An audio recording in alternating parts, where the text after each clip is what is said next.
Hello there, and welcome. Tonight, we'll trace the quiet engine that holds the living world together, the vast, interconnected system we call ecology. It's not just trees and rivers.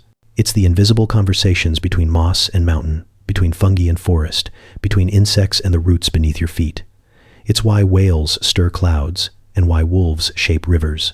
It's why desert plants whisper to their neighbors when danger nears, and how one fallen leaf might feed 1,000 lives.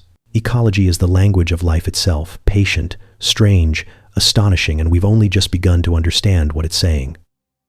And while you're settling in, before your eyes grow too heavy, I'd love it if you gently tapped subscribe or press the little hype button YouTube recently added.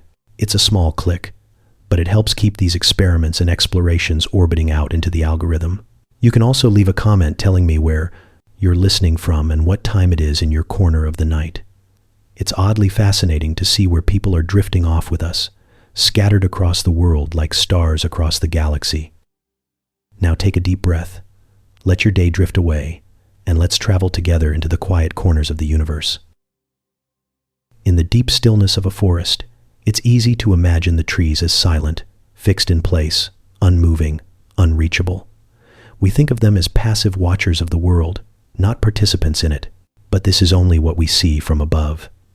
Beneath the forest floor, below roots and rocks and the quiet scurry of insects, lies something else. A language without words, carried not by air but by threads and chemistry and time. A web of life that listens, remembers, and responds. Because trees do talk, not with voices, but with signals, warnings, gifts, and patience. It begins with fungi. Thin, branching filaments, called mycelium, stretch through the soil like veins of lace, delicate and unseen.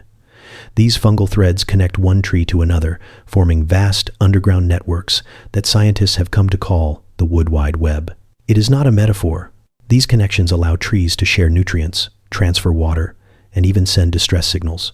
Through the mycelium, a tree that is well fed can send sugars to another that is struggling. A mother tree, an elder, can support her saplings by funneling carbon directly to their roots, even when her own leaves have faded with age. Trees are not isolated.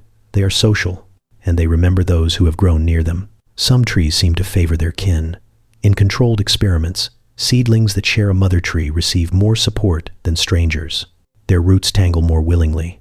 Their signals are clearer. The forest recognizes family not just genetically, but emotionally, in the way nutrients are distributed, in how young trees are shaded or spared. It's not kindness, in the way humans understand it, but it is coordination, it is care, it is memory passed through soil. And it's not just underground.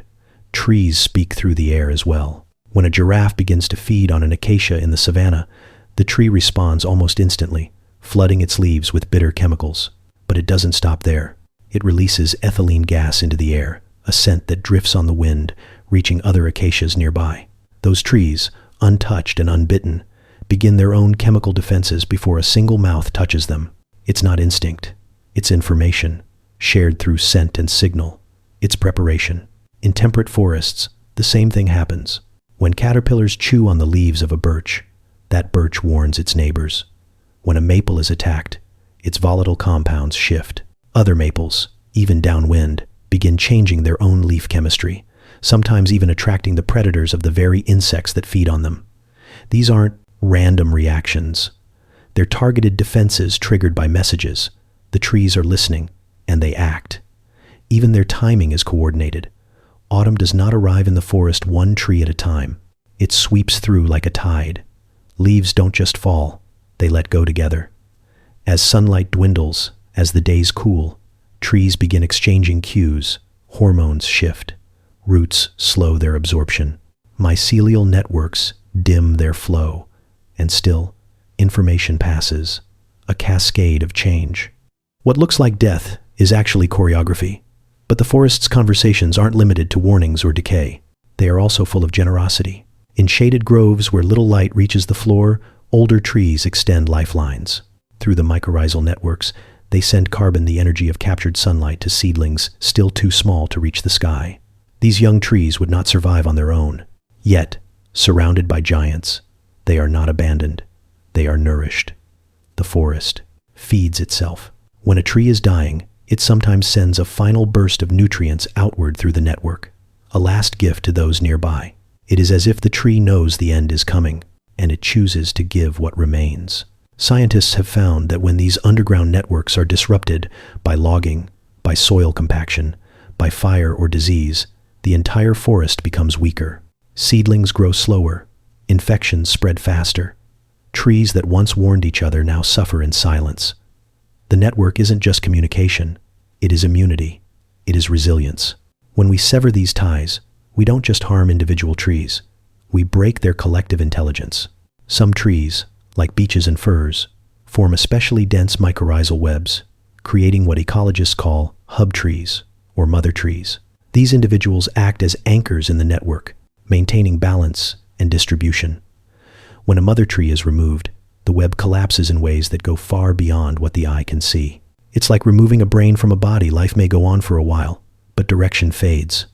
What makes all of this stranger is how long it was invisible.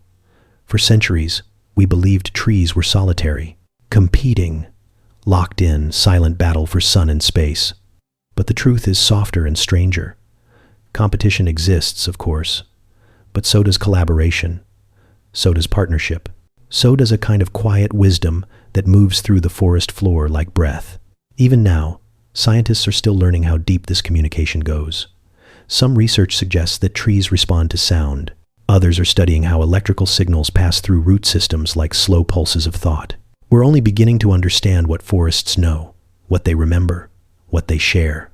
And in that mystery, there is something deeply comforting, because it means that life, even in its stillest forms, is not alone. It means that the forest is more than a place. It's a mind, a memory, a community that reaches with invisible hands, touching root to root, whispering through soil and scent, holding itself together with threads older than language. Next time you stand among trees, listen, not with your ears, but with your awareness.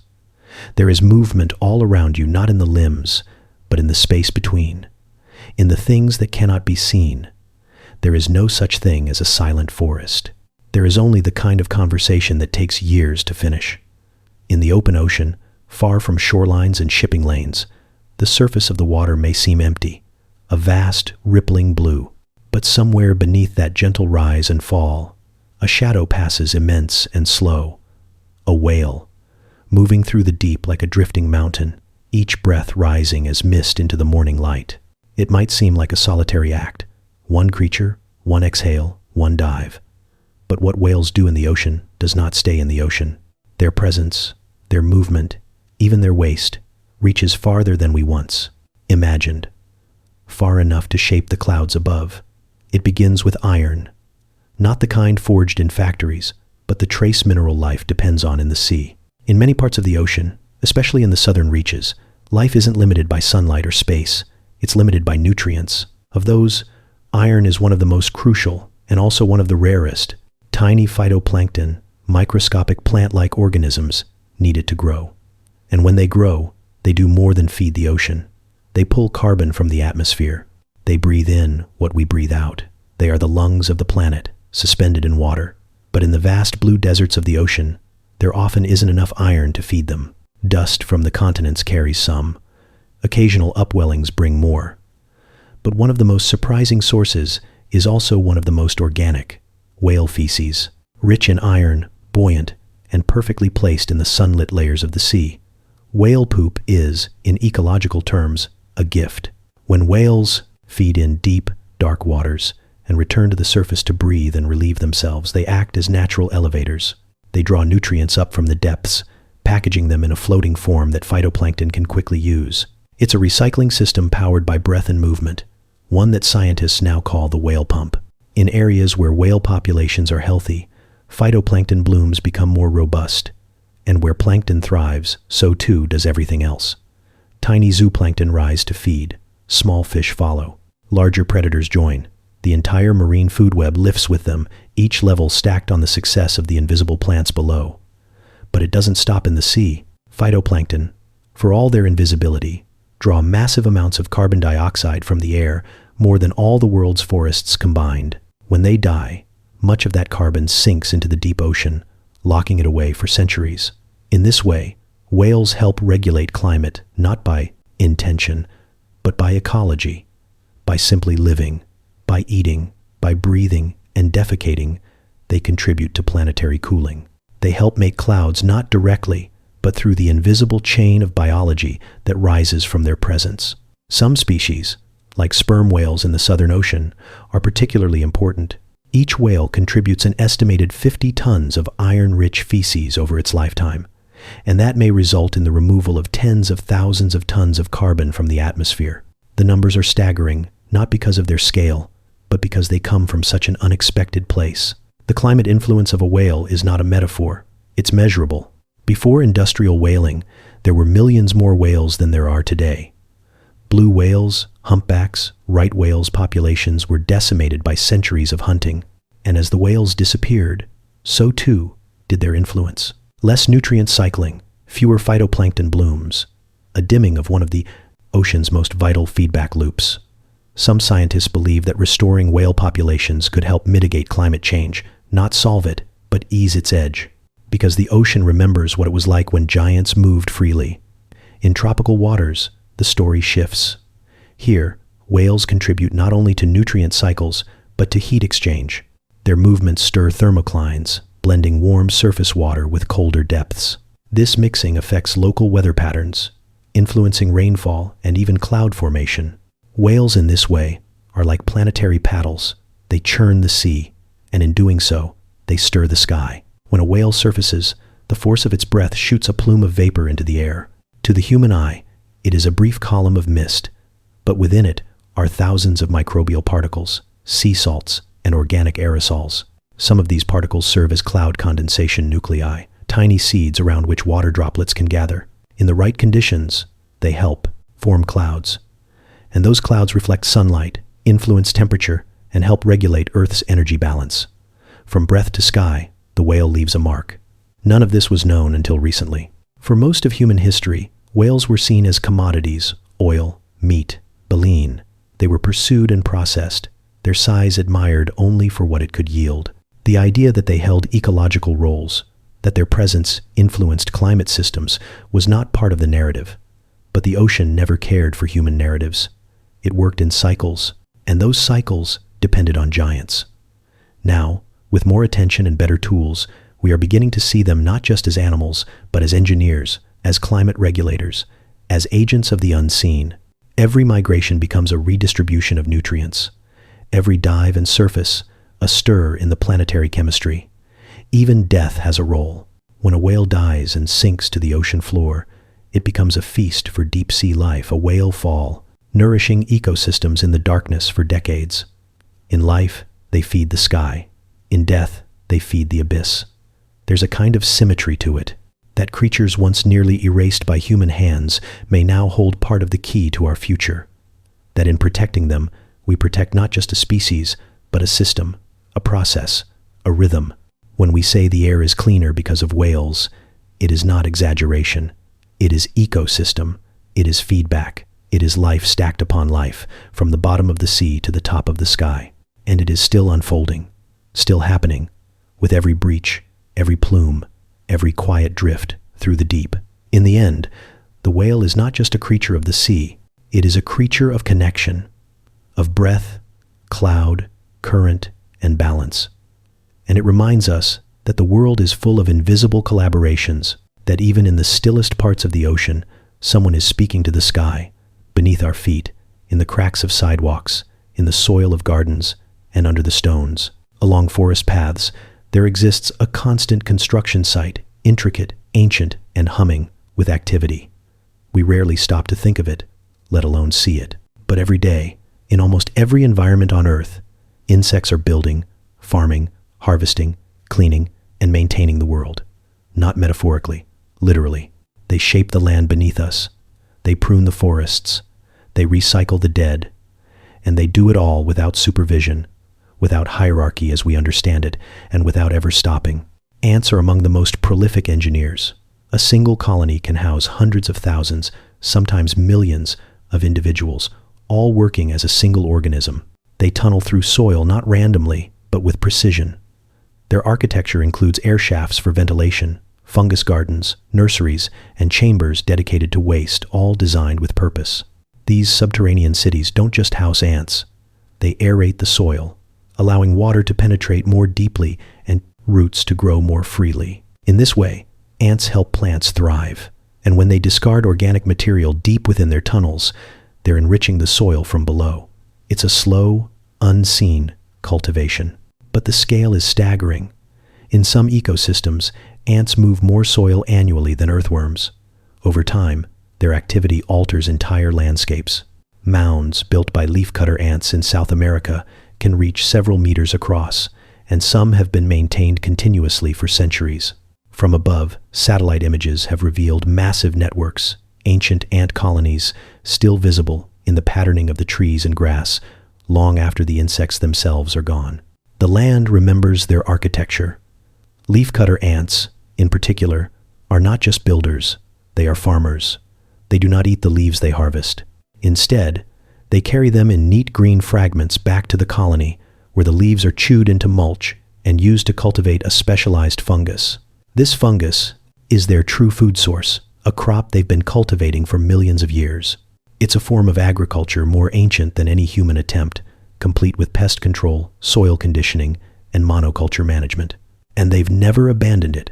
Termites take this engineering to an even more astonishing level. Their mounds rise like towers from the savanna cathedral-like structures that maintain internal temperature and humidity with no electricity, no moving parts, just physics and design.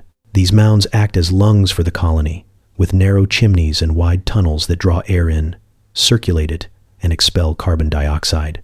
Inside, termites grow their own fungi too, feeding it with chewed-up wood and carefully managing its growth. The mound itself is made from a mixture of soil, saliva, and feces, a composite material stronger than concrete when dry. But termites don't just build above ground. In tropical ecosystems, their underground networks are vast, stretching over hundreds of square meters. Their constant tunneling breaks up hard soil, mixes nutrients, and allows rainwater to penetrate where it would otherwise run off. In this way, termite activity combats erosion and makes dryland ecosystems more resilient. After fires, after floods, even after droughts, the areas with active termite colonies recover faster than those without. The termites, it turns out, are silent healers. Beetles, too, play their part. Dung beetles, in particular, might have the most humble reputation, but their impact is extraordinary. When an animal defecates, dung beetles arrive quickly. Some roll the dung into perfect spheres, dragging it backward across the terrain. Others bury it on the spot. Some species lay eggs inside it, so their larvae will have food upon hatching. In doing this, they clean the landscape, reduce parasites, and fertilize the soil. In places like the African savanna, dung beetles are responsible for moving and burying tons of waste every single day. Without them, the land would choke in its own refuse. Disease would rise, grazing would slow. They are janitors, yes, but also gardeners. And insects are more than just laborers. They are regulators. Many species prey on pests, keeping populations in balance without needing pesticides or intervention. Ladybugs devour aphids in droves. Parasitic wasps lay their eggs inside caterpillars, controlling crop-damaging species in a grim but effective cycle. These interactions play out invisibly across gardens, fields, and forests, a dance of predation that maintains equilibrium. Even death is not wasted. Carrion beetles find the bodies of dead animals and begin the work of transformation. They strip flesh, bury bones, and turn decay into nourishment. Their larvae feast. Their movements disperse nutrients. And in this, they prevent disease. They finish what the world begins. Insects are also responsible for distributing seeds. Ants carry seeds underground, often attracted by small, nutrient-rich attachments. Once the seed is eaten, the rest is left behind in a fertile place, often within a well-tended tunnel, safe from predation and ready to sprout. This process, called myrmecochory, helps certain plants colonize new areas, spreading in partnership with their tiny architects. We tend to think of insects as nuisances, as background noise or threats. But the truth is they are engineers, farmers, waste managers, and nurses. They build the foundations of the ecosystems we rely on. Without them, the soil would grow hard, the plants would falter, disease would spread, the world would slow, And what's most remarkable is how little they ask in return. No recognition, no tools, no central command. Just instinct, generation after generation, woven into the rhythm of the earth. There is something humbling in that, something worth noticing, that as we build our towering cities, pave roads, and shift rivers, there remains an older architecture, below one made of tunnels and trails and mulch and breath. A world still being shaped by creatures we rarely see, but who never stop working. They were here before us, and if we're careful, they'll remain long after, holding the land together, piece by piece, from the shadows. Beneath every step you take in a forest, a meadow, or even your backyard, there's a hidden lacework sprawling through the soil. A soft, silent architecture, older than roots, older than flowers, older even than trees. It does not rise toward the sun or bloom in vibrant color for the eye to see. It spreads downward and outward, branching in fine threads thinner than a human hair, weaving its way around rocks and root tips like a memory embedded in the earth. This is mycelium, the vegetative body of fungi, and it is everywhere, connecting, sensing, exchanging. It is the world's most ancient internet, and we are only just beginning to understand what it's telling us. Fungi do not live by photosynthesis. They do not eat in the way animals do. They dissolve the world around them, exuding enzymes that break down wood, leaf, flesh, and stone. Then they absorb what remains. In doing this, they are nature's recyclers, the final hands that turn death into life. But some fungi have evolved further, forming deep cooperative relationships with plants. Mycorrhizal fungi, whose name means fungus root, live in and around the roots of nearly every plant on Earth. Their hyphae extend far beyond the root's reach, pulling in water and nutrients, especially phosphorus and nitrogen, in exchange for sugars made by the plant's photosynthesis. To the naked eye, this exchange is invisible, but under the microscope or through a soil core, you can see the connections. Fine white threads wrapping around root tips, entering plant cells, expanding the reach of every tree, every blade of grass. One fungal network can link dozens, sometimes hundreds, of plants together. In forests, these mycorrhizal webs allow trees to communicate. A birch in the sun can send sugars to a fir in the shade. A sick or dying tree can pass resources to its neighbors. Warning signals, chemical cues of drought, pests, or disease can ripple outward, received by others who adjust their chemistry in response. It is a society built beneath the surface, made of mutualism, memory, and timing. One of the most staggering examples of this is in Oregon, where scientists discovered a single organism, a honey fungus, spreading over 3.5 square miles of forest floor. It's estimated to be thousands of years old and weighs over 400 tons. Most of it is hidden underground. What we see are the occasional clusters of golden mushrooms fruiting at the surface, like punctuation marks in an otherwise silent text. But below, its mycelial body pulses slowly through the soil, digesting wood, absorbing nutrients, growing at a pace so patient it slips past our awareness. It is, by mass, the largest living organism on Earth. And yet, not all fungal behavior is cooperative. Some fungi are hunters, strategists, and infiltrators. One of the most chilling examples is the so-called zombie fungus, Ophiocordyceps, which infects insects like ants. The fungus enters through the cuticle, spreads through the host's body, and eventually takes control of its nervous system. It compels the ant to climb to a high perch, clamp down with its jaws, and wait. Then the fungus erupts from the ant's body, releasing spores to rain down on others below. The cycle continues. It's a biological horror story, precise and ruthless, performed millions of times each year in the undergrowth of tropical forests.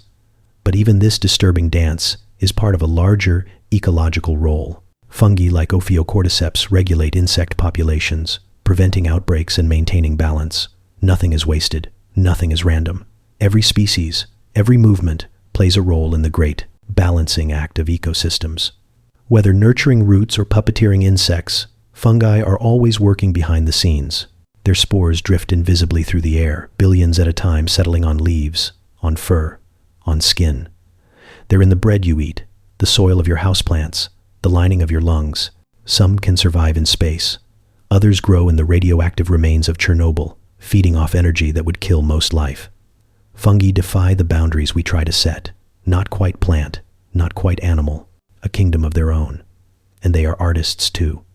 Some produce vibrant colors, strange bioluminescence that makes mushrooms glow like embers in the night. Others create patterns in wood, pigments in dyes, textures in food. Without fungi, there would be no bread, no cheese, no wine, no soy sauce. Penicillin, the world's first true antibiotic, came from a humble mold growing unnoticed in a petri dish. Entire civilizations have benefited from fungal accidents. Still, the largest truth about fungi may be their quiet role in holding the world together. Their networks stabilize soil. Their partnerships support nearly every plant on land. They turn decay into fertility, waste into foundation. When we walk through a forest, we are walking on the surface of a vast and ancient mind, one that processes information chemically, that responds to change, that stores memory not in neurons, but in networked mycelium. And yet we have only scratched the surface. Only a tiny fraction of fungal species have been identified. Thousands remain unnamed, undiscovered, unsequenced. Some may hold cures, others may hold answers. Perhaps even new ways of thinking about consciousness, cooperation, and the flow of life. The fungi beneath your feet are not silent. They are simply slow, speaking in the language of molecules and moisture, of pH shifts and sugar exchanges. They do not shout. They do not bloom in haste, but they are listening. They are reacting. They are shaping the world from below, strand by strand. And as we learn to see them, really see them, we begin to understand that the earth is not made of isolated parts. It is stitched together by threads, by relationships, by hidden intelligences that never needed light to flourish. Life, it turns out, has always grown from the dark. Fire has a reputation. It devours. It blackens. It consumes landscapes in a rush of heat and smoke, turning green into ash and silence into roaring wind. It is easy to see fire as the end of something, a violent break in the continuity of life. And often it is homes lost, forests emptied, skies smudged with grief. But beneath the crackle and collapse, fire has a more complex role, one that spans millennia, woven into the DNA of the very plants it scorches. Because in many ecosystems, fire is not an intruder, it is a returning guest, a reset, a rhythm, and in its wake, something unexpected unfolds. In the pine forests of the American West, you'll find cones sealed with resin so thick they cannot open under the sun. They remain shut for years, even decades, biding their time like puzzles with no key. But when a wildfire sweeps through, when the heat rises and the smoke drifts low, those same cones crack open with a soft, audible pop. The seeds inside are released onto a bed of nutrient-rich ash, their rivals cleared away, their path to the sky unobstructed. Without fire, they would never have sprouted. The flame is not their enemy. It is their midwife. This pattern repeats in ecosystems all over the world. In the chaparral of California, the fynbos of South Africa, the eucalyptus forests of Australia, and the savannas that stretch across continents. Plants have adapted not just to survive fire, but to need it. Some carry oils that encourage burning not as an act of self-destruction, but as a way to ensure that competitors are cleared and their own seeds given the best chance to thrive. Others grow thick bark to shield their vital tissues or send roots deep enough to sprout again after the flames pass. And what rises after the burn is often startling. Shoots push up from the blackened soil in a matter of days. Wildflowers that have slept in seed banks for decades, waiting for just this moment, bloom in waves of color that hadn't been seen in years. Insects return. Birds follow. The forest hums again, changed but alive, sometimes more alive than before. The fire resets the nutrient cycle. What once lay locked in dry leaves and old wood is released into the soil. Carbon, nitrogen, potassium, all return to the ground in forms that can be quickly taken up by the new generation of growth. In this way, fire plays the role of the recycler, not slowly, like decay, but with the urgency of transformation. What was standing becomes fuel. What was fuel becomes foundation. And yet, this renewal is delicate. There is a cadence to it, a frequency that ecosystems are tuned to. Some forests expect fire every 5 to 10 years. Others, only once a century. When fires come too often, or burn too hot, that rhythm breaks. Roots don't have time to regrow. Seeds are scorched before they can germinate. Soil becomes sterile. What was once a healing force becomes a wound. But when the timing is right, when the burn is part of the natural beat, fire can be as much a form of care as rainfall or sun. Indigenous communities around the world have known this for generations. Long before the arrival of fire suppression policies, they practiced controlled burns, tending the land with intention and ceremony. These low, cool fires removed underbrush, opened space for game, and encouraged the growth of specific plants used for food, medicine, and basketry. Fire was not feared, it was guided. A tool passed from hand to hand, flame to flame, in partnership with the land rather than opposition to it. In the absence of fire, many ecosystems become brittle. Leaf litter piles up, dead wood stacks in layers. Invasive species creep in, filling the gaps left by native plants. The system holds its breath waiting for a spark. And when that spark comes, the fire that follows is often more violent, less forgiving. It's not fire itself that causes destruction, but the imbalance, too much absence, too much buildup, the pressure of stillness. Some seeds require smoke, not heat, to awaken. Others need the flash of sunlight that comes only after the canopy has been cleared by flame. Some fungi fruit only after a burn, releasing spores that will spread and colonize the freshly exposed soil. Even certain animals time their breeding cycles with the seasons following fire, when competition is low and food is abundant. It's a choreography built not just on survival, but on timing, a dance that includes flame as a step, not a misstep. But this is not a romanticizing of fire, it destroys too.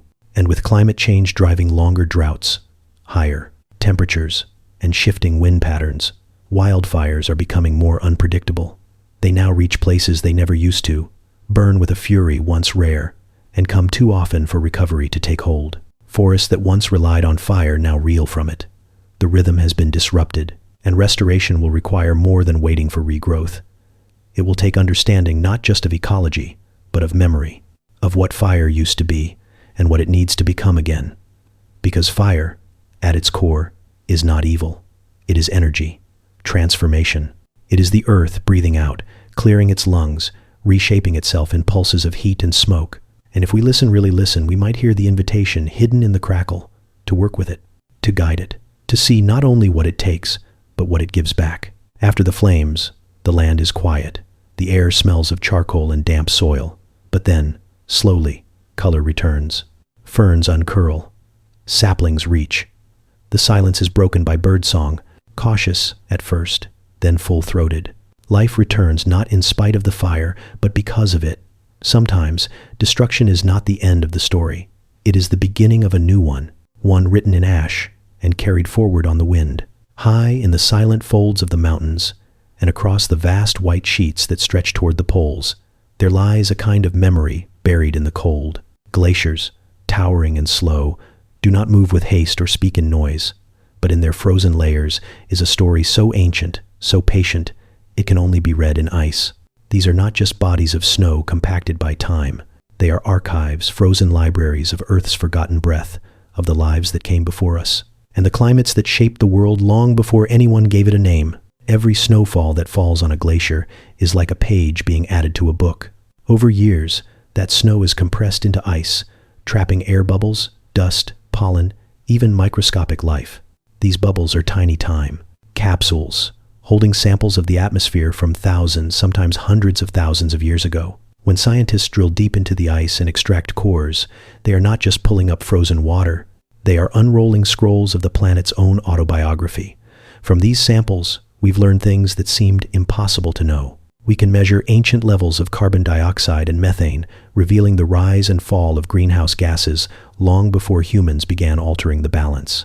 We can trace volcanic eruptions through layers of ash, and see the soot of ancient wildfires suspended in frozen stillness. Even distant supernovae have left whispers in the chemistry of the ice, faint but detectable. The glacier listens, and it remembers. There is something humbling in that while civilizations rose and fell, while empires carved borders and species came and went, the ice simply sat accumulating memory, one snowflake at a time. Some of these memories go back far beyond human history. In Antarctica, cores have revealed climate data stretching back 800,000 years. That's more than 3 times older than the earliest cave paintings, older than our oldest myths. In Greenland, ice layers preserve annual records like tree rings, showing not only long-term trends, but individual years, cold snaps, heat waves, shifts in monsoon patterns. It is Earth's diary, written in silence. And it's not just the air that's preserved. Ancient pollen, blown on the wind from vanished forests, is locked in these icy strata. Traces of algae, fungi, and even viruses drifted into the snow and froze in place. In Siberian permafrost, scientists have found the preserved remains of woolly mammoths and extinct lions, fur and muscle intact, their last breath exhaled into an atmosphere we can now replicate from the gas they were buried in. Some microbes trapped in ancient ice have been revived alive again after tens of thousands of years asleep. It challenges our sense of what is truly lost and what simply waits. Glaciers also tell us where the water once was. During the last ice age, sea levels were hundreds of feet lower, and vast ice sheets covered parts of North America, Europe, and Asia. As the ice melted, it carved valleys, redirected rivers, and reshaped coastlines. The fingerprints of its retreat are etched into the land in the smoothness of granite polished by glacial movement, in the boulders dropped like forgotten luggage across plains, in the long, narrow lakes left behind where ice once pressed into the bedrock. The slow flow of a glacier is almost imperceptible to the eye, but immense in force. Over time, ice grinds mountains down to dust. It sculpts fjords, scrapes ridges, lifts rock as if it were paper. And then, as temperatures warm, the ice pulls back. What was once a glacier becomes a meadow.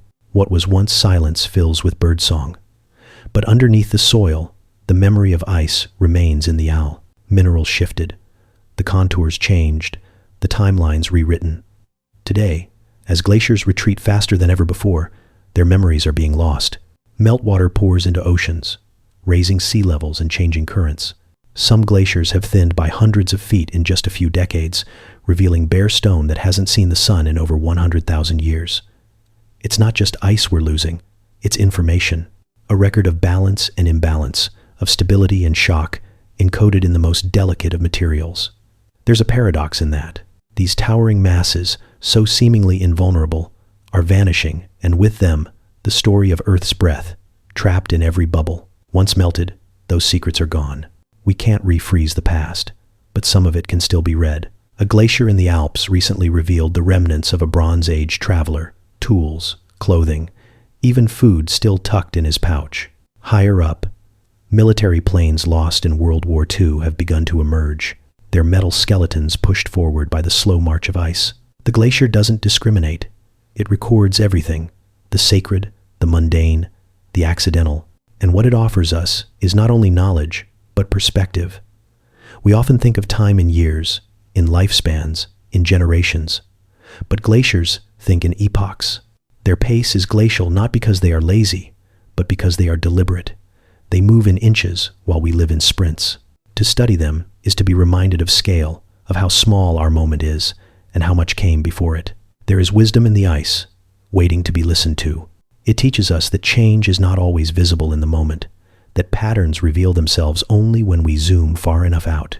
It shows us that the planet has always been in motion, not still, not static, but cycling through cold and warm, through silence and storm.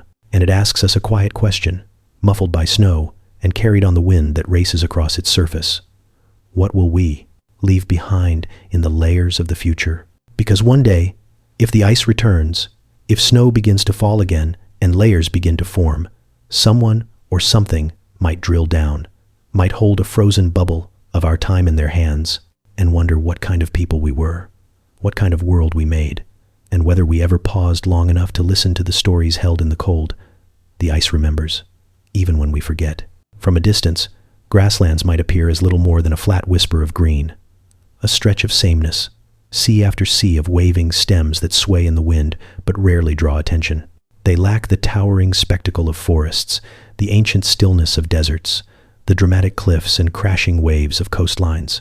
They seem at first glance like spaces between more interesting places, but this is a trick of the eye and a failure of expectation, because grasslands are not empty. They are brimming with motion, with memory, with life layered thin and deep, hidden in the flicker of blades and the hush of hooves. Prairies, steppes, savannas, whatever name they wear, make up nearly a third of the Earth's surface. They are among the most expansive and yet most overlooked ecosystems. Their richness is not in what towers, but in what sprawls. It's in the density of roots beneath the surface, the insects that spiral through the heat-hazed air, the seeds that drift and settle and wait. Grasslands are shaped by openness, but filled with intricacy. Every square meter can hold dozens of species of grass, moss, and forb. Every few feet might house a burrow, a nest, or a scurry of small lives barely seen. What makes these systems work isn't just the plants. It's the movement. Grazing animals are not guests in the grasslands, they are engineers. Elk, bison, antelope, wildebeest, zebra. Their hooves churn the soil, their mouths trim the grasses. Their migration patterns create rhythms the land has learned to anticipate. Without them, the system stalls. The grasses grow tall, crowding out diversity. Dead matter builds up. Fires become more intense. Nutrients get locked away. But when grazers are present in balanced numbers, the grass is kept in motion, clipped low, fertilized with dung, disturbed just enough to allow new seeds to catch light and take root. There is a kind of choreography in it. Large herds move across the landscape not randomly, but following the cues of seasons, rainfall, and predators. As they go, they leave behind zones of regeneration. New shoots follow old grazings. Wildflowers bloom in their wake. The soil breathes. Insects flourish. Birds follow. And the wheel turns again. What looks like chaos from above is, in fact, a carefully tuned equilibrium, one that has evolved over tens of millions of years. Even underground, the story continues. The roots of prairie grasses run deep, sometimes more than 10 feet into the earth. They form dense tangles, resilient to drought and fire, anchoring the soil against erosion. These root systems store vast amounts of carbon, making grasslands one of the planet's most underrated climate regulators. In some cases, they rival forests in their ability to sequester carbon, but their power is hidden, stored in silence beneath the surface. They do not shout their importance. They grow it, slowly, invisibly. And where the grazers roam, other lives flourish too. Birds like the meadowlark, the burrowing owl, and the lark bunting rely on the grassland's shifting patterns of cover and openness. Small mammals, voles, rabbits, ground squirrels dig their homes into the soft soil, forming underground cities that aerate the earth and provide food for hawks, foxes, and snakes. Butterflies and bees follow the flowers, pollinating as they go. Even fungi play their part, linking roots and cycling nutrients in unseen threads. The biodiversity is not always loud or large, but it is layered, and it is essential. In the savannas of Africa, the presence of elephants helps maintain the balance between grassland and woodland. Their heavy trunks and tusks push down young trees, preventing encroachment that would eventually shade out the grasses. In doing so, they make space for zebras and wildebeests, who in turn create paths and clearings used by predators and scavengers. Each species holds a thread in the weave, and when one disappears, the fabric thins. Historically, humans were part of this system too. Indigenous peoples across the world managed grasslands with intention, setting controlled fires, rotating grazing patterns, moving in harmony with the land's needs. Fire, like grazing, played a regenerative role when applied with knowledge. It cleared old growth, returned nutrients to the soil, and created space for a wave of fresh life. The grasslands were not wild in the sense of being untouched. They were wild in the sense of being in relationship shaped by the presence of thoughtful participants. But now, much of that balance has been interrupted. More than 70% of the world's native grasslands have been converted to agriculture, often with monocultures that lack the deep roots and resilience of the original plants. Fences interrupt the ancient migrations of herbivores. Suppression of fire allows woody plants to encroach. Grazing is often too heavy or too absent, throwing off the tempo of renewal. And because grasslands are so easily plowed and built upon, they are disappearing faster than almost any other biome, and yet they persist in memory, in patches and preserves, in the resilience of native seeds waiting in the soil, in the wind that still carries the songs of birds that haven't left. Restoration is possible not through abandonment, but through careful partnership, by reintroducing grazers, by bringing back fire, by letting the land do what it knows how to do, when given the space and time, because the grasslands are not empty. They never were. They are ancient orchestras playing low and long, in tones not everyone hears. They thrive on disturbance, not destruction, on cycles, not stillness. And though they don't rise high, they run deep, in roots, in memory, in meaning. To stand in the middle of a prairie at dusk is to feel the hum of something vast and alive, moving just beneath the surface. A whisper of hooves long gone, of grasses reborn, of a system that once held the sky and earth together in open, breathing balance. And if we listen closely, we can still hear it, the rhythm, the pulse, the quiet insistence that even the flattest lands can hold the greatest depths. In the winter of 1995, a small group of wolves stepped out of their crates and into Yellowstone National Park, unaware that their paws were landing not just on snow, but on the pages of ecological history. It had been nearly 70 years since the last wolf pack had been hunted out of the region. And in that time, the land had shifted in subtle and profound ways. Trees had stopped growing in the open. Riverbanks had eroded. Populations of elk had surged, unchecked. The balance that had once existed invisible but precise had quietly unraveled. And now, with the return of the wolves, something long dormant began to stir. At first, it seemed simple.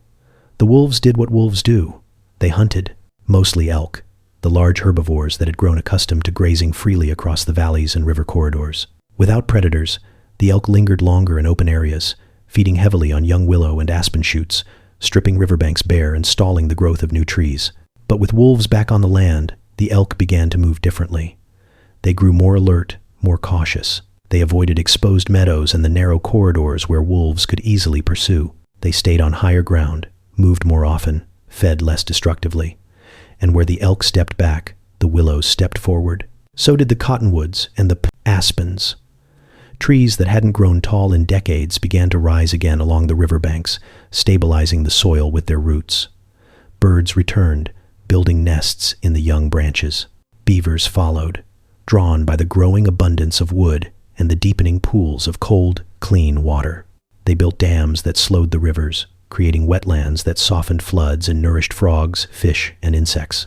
The rivers, once wide and braided, began to meander less, their channels held in place by the grip of new vegetation. In time, the wolves had not just changed the behavior of the elk, they had changed the flow of water itself. This phenomenon where a single species ripples out to influence an entire ecosystem is called a trophic cascade. It's a kind of ecological domino effect, one that's not always visible in the moment, but becomes undeniable with time. In Yellowstone, the cascade flowed outward like water on a slope. Coyotes, once dominant in the absence of wolves, saw their numbers reduced, which allowed smaller predators like foxes to flourish.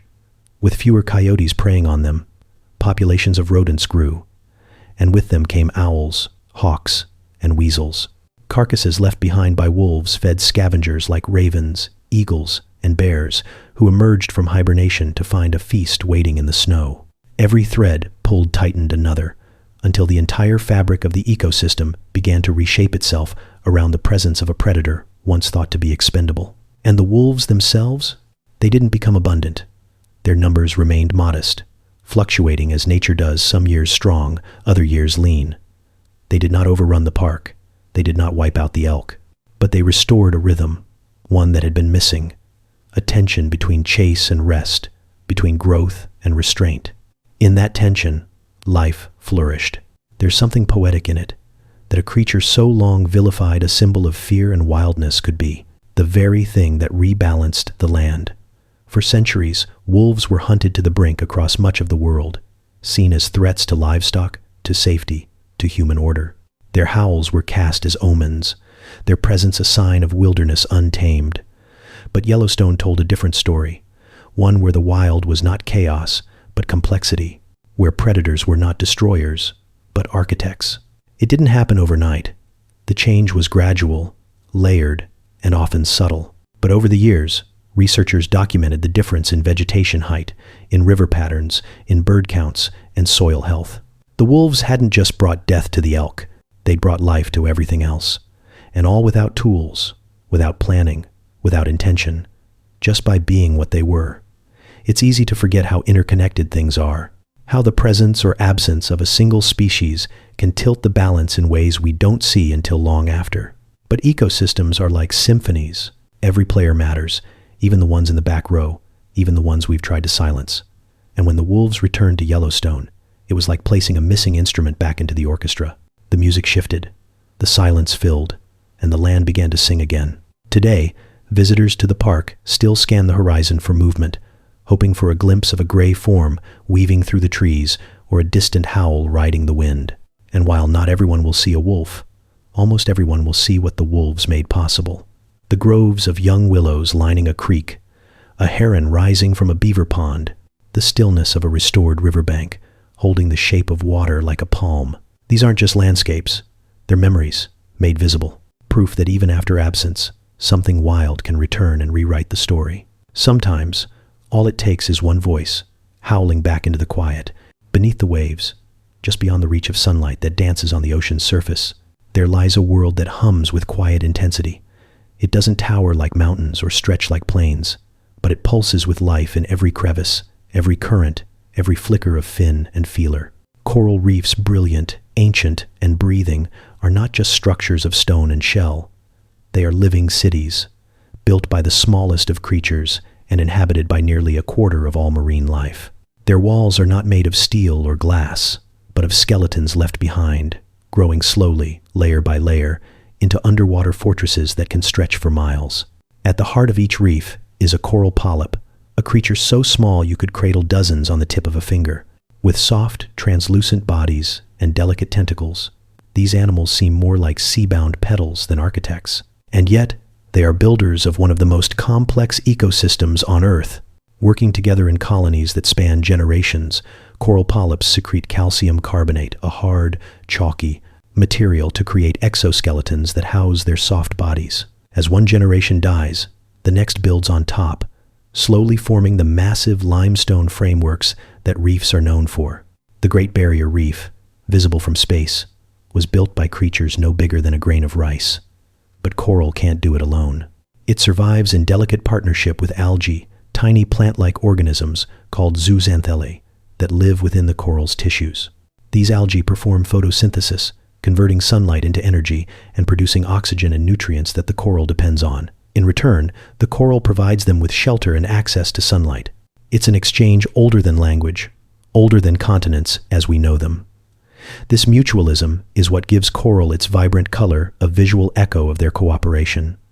The reef thrives on this balance, and in return, it becomes a sanctuary for thousands of other species. Fish dart through coral corridors like birds between trees. Crustaceans hide in crevices, their shells painted in camouflage that mimics the reef's palette. Sea turtles graze, eels coil, and octopuses shift their skin to match the texture of stone.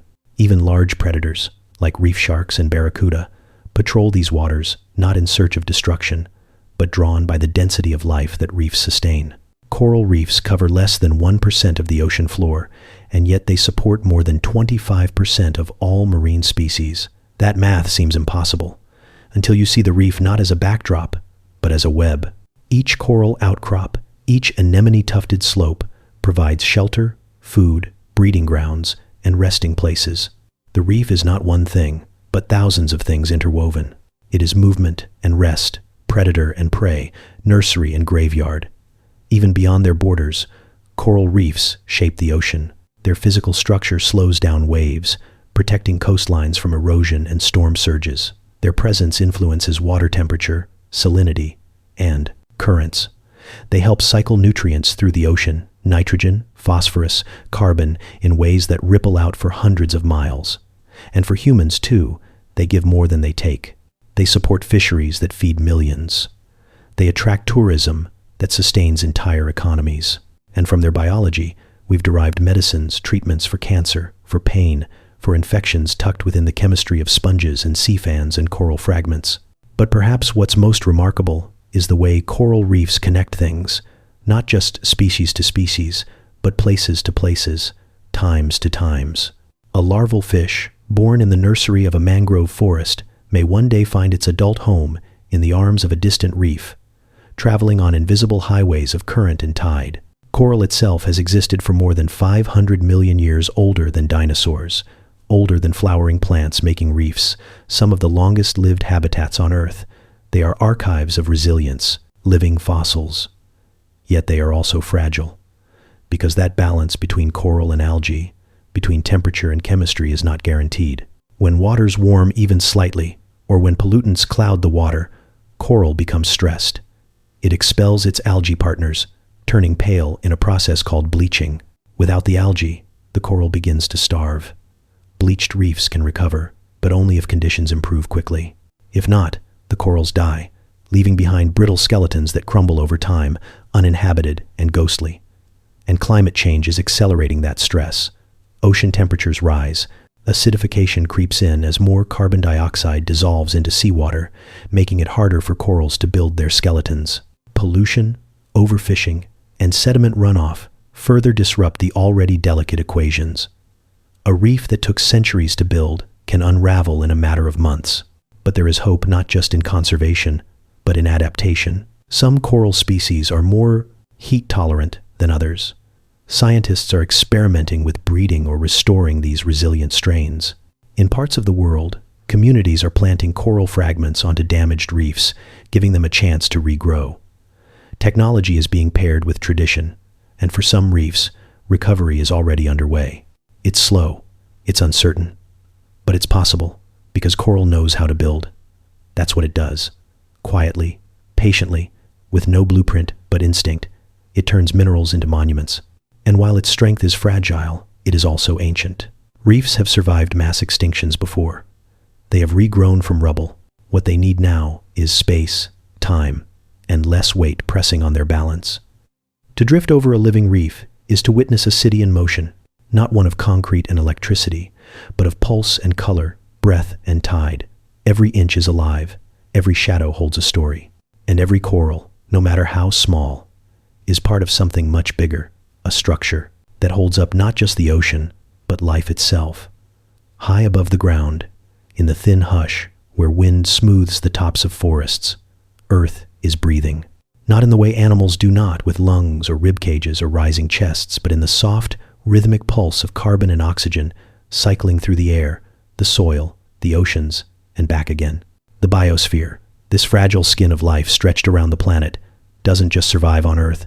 It shapes it, regulates it, tempers it. It keeps the climate from spinning out, the air from thinning, the oceans from acidifying beyond repair. The biosphere is not a background. It's a living system, and it exhales in ways we rarely see. When sunlight falls across the leaves of a forest or the fronds of a kelp bed, it triggers something ancient: photosynthesis. Tiny cells, filled with chlorophyll, open themselves to light and begin the quiet work of turning energy into life. They pull carbon dioxide from the air, split water from the soil, and release oxygen as a byproduct. Each tree, each blade of grass, each speck of phytoplankton in the sea becomes part of this invisible economy, exchanging breath for breath. It is not one species doing this work, but billions. A chorus of green, flickering silently across the surface of the world. And when those leaves fall, or when the plankton die, another cycle begins. Decomposers, fungi, microbes, worms, beetles take over. They break down the dead into something usable again, releasing carbon back into the soil and atmosphere. Respiration and decay, photosynthesis and decomposition together, they form a kind of planetary inhale and exhale. Over time, they balance. Over centuries, they shape climate. Over millennia, they decide whether ice ages come or oceans rise. The forests of the Amazon, the Congo, and the boreal belts of the north are often called the lungs of the earth, and while it's a poetic image, it's only part of the truth. Forests do breathe, but they're just one organ in a much larger body. Oceans, too, play a massive role absorbing carbon at the surface, cycling it deep into their currents and releasing it again in upwells and storms. Even wetlands, those overlooked in between spaces of mud and mist, are carbon vaults, storing vast amounts in their saturated soils. Peat bogs, mangroves, and seagrass meadows are not just habitats. They are memory banks of ancient air, tucked into layers of time. What's easy to forget is that all of this, the carbon, the oxygen, the regulation of temperature, is not managed by any single system. It's a network, a biosphere, a tangle of feedback loops and balances that have held, more or less, for billions of years. Life has not only adapted to the planet, it has adapted the planet to itself. It has raised the level of oxygen in the air to the point where fire can burn and lungs can draw breath. It has buffered the acidity of oceans. It has built an atmosphere that filters radiation and traps just enough heat to keep water in its liquid form. Without life, Earth would be a cold rock or a boiling sphere. With it, it became something else entirely, a self-tending world. And still, the smallest creatures do the heaviest lifting. A single tree is impressive, yes, but the microscopic phytoplankton that bloom in the oceans each spring produce more oxygen than all the rainforests combined. Tiny cyanobacteria, among the first organisms to photosynthesize, once changed the chemistry of the entire atmosphere, paving the way for multicellular life. Even now, in every teaspoon of soil, there are billions of bacteria managing nitrogen, carbon, and trace gases. They do not demand attention. They do not ask for space. But without them, the system falters. Temperature, too, is shaped by life. Clouds seeded by forest emissions cool the sky. Algae reflect sunlight when they bloom. Ice, held in place by delicate balances, melts more slowly, under the right canopy of moss and shade. And when those balances shift, when too much carbon accumulates, when feedback loops accelerate, the system begins to warm. It doesn't happen all at once. It doesn't shout, but it begins to tip. And yet, the biosphere is not passive. It resists change, up to a point. Plants may grow faster in richer carbon air. Forests might migrate northward as climates warm. Coral may adjust its partnerships. Soil may shift its microbial makeup. Life is adaptive, and in many places, it has been adapting for decades. But resilience is not infinite. If the tipping point is passed, if the system loses its rhythm, then the breath becomes ragged. Too much oxygen taken in, not enough returned. Too much heat held, not enough released. The balance collapses, and so the biosphere breathes. It breathes through the rustle of grasses, the mist that rises from a damp forest floor, the plankton swirling under polar ice. It breathes through you and through me. Each inhale we take is borrowed from this vast, living loop, a molecule of oxygen that may have been in the lung of a whale, in the leaf of a fern, in the air above a glacier. We are not separate from the system. We are participants in the breath. Even now, at night, as most of the planet sleeps, the work continues. Forests continue to hum with respiration. Microbes stir in the warmth of composting leaves. The ocean shifts, sighing as it exhales into the sky. Nothing is still. Nothing is truly quiet. The biosphere is a living skin, fragile and vast. It is more than the sum of its species. It is the memory of balance, the rhythm of survival, the planet's way of keeping time. And as long as it breathes, so do we. Buried in the soil, tucked into cracks of rock or nestled beneath layers of leaf litter, seeds wait. Not for days or weeks, but sometimes for decades, centuries, long past the time when the trees that dropped them have fallen, past the fires that swept through the hills, past the seasons that passed with no rain, no light, no invitation. And yet, somehow, they remain, still, small, whole. They wait with a patience that has no heartbeat, no breath, only potential. Seeds are time capsules. They hold more than DNA. They hold memory. A seed knows when to stay silent and when to wake. Some are sealed with resin that won't yield until fire scorches the forest, cracking open their shells in a blaze that seems like death, but is actually birth. Others are waterlocked, held in riverbeds or desert sands, stirring only when a flood comes, sweeping away dust and doubt, calling life out of the long sleep. There are seeds that will not open unless passed through the gut of a bird or a fox, softened by acids and movement, as if the journey itself were part of the design. And then there are the seeds that wait in silence, no fire, no flood, no fanfare. They simply bide their time until conditions are just right. A temperature, a chemical, signal, a whisper in the soil. In 2005, scientists in Israel coaxed a date palm seed to sprout that had been dormant for nearly 2,000 years. It had been discovered in a dusty jar in the ruins of Masada, untouched since the time of the Roman Empire. The seed had waited quietly in the dark, through wars, through centuries of shifting kingdoms, through all the noise of human history, and then, when touched by water and light, it remembered how to grow. It's a kind of resurrection that happens all around us, more often than we notice. In deserts after rainstorms, blooms appear overnight, spilling color across sandscapes that seemed barren just days before. In alpine meadows after an avalanche clears the snow, tiny flowers rise, their seeds having clung to life beneath ice for years. prairie grasses return after being plowed under for generations, awakened by fire or rest. Even in the Arctic tundra, seeds frozen for millennia have been revived in labs, pushing out tentative green shoots as if no time had passed at all. What makes this possible is a kind of suspended animation. Seeds dry themselves to the edge of lifelessness, slowing metabolism to a near stop. Inside, the embryo waits, protected by layers of starch and shell. It doesn't grow, it doesn't age, it simply persists, encoded with instructions, wrapped in resilience. Some seeds can withstand radiation, extreme cold, even vacuum. They are among the hardiest things life has ever created. And yet, they are also fragile. A single misstep, a crack, a fungus, a hungry insect can end them. But most take that risk, because waiting is a gamble worth taking when the reward is survival. There is something humbling in knowing that a forest can begin with something no larger than a freckle.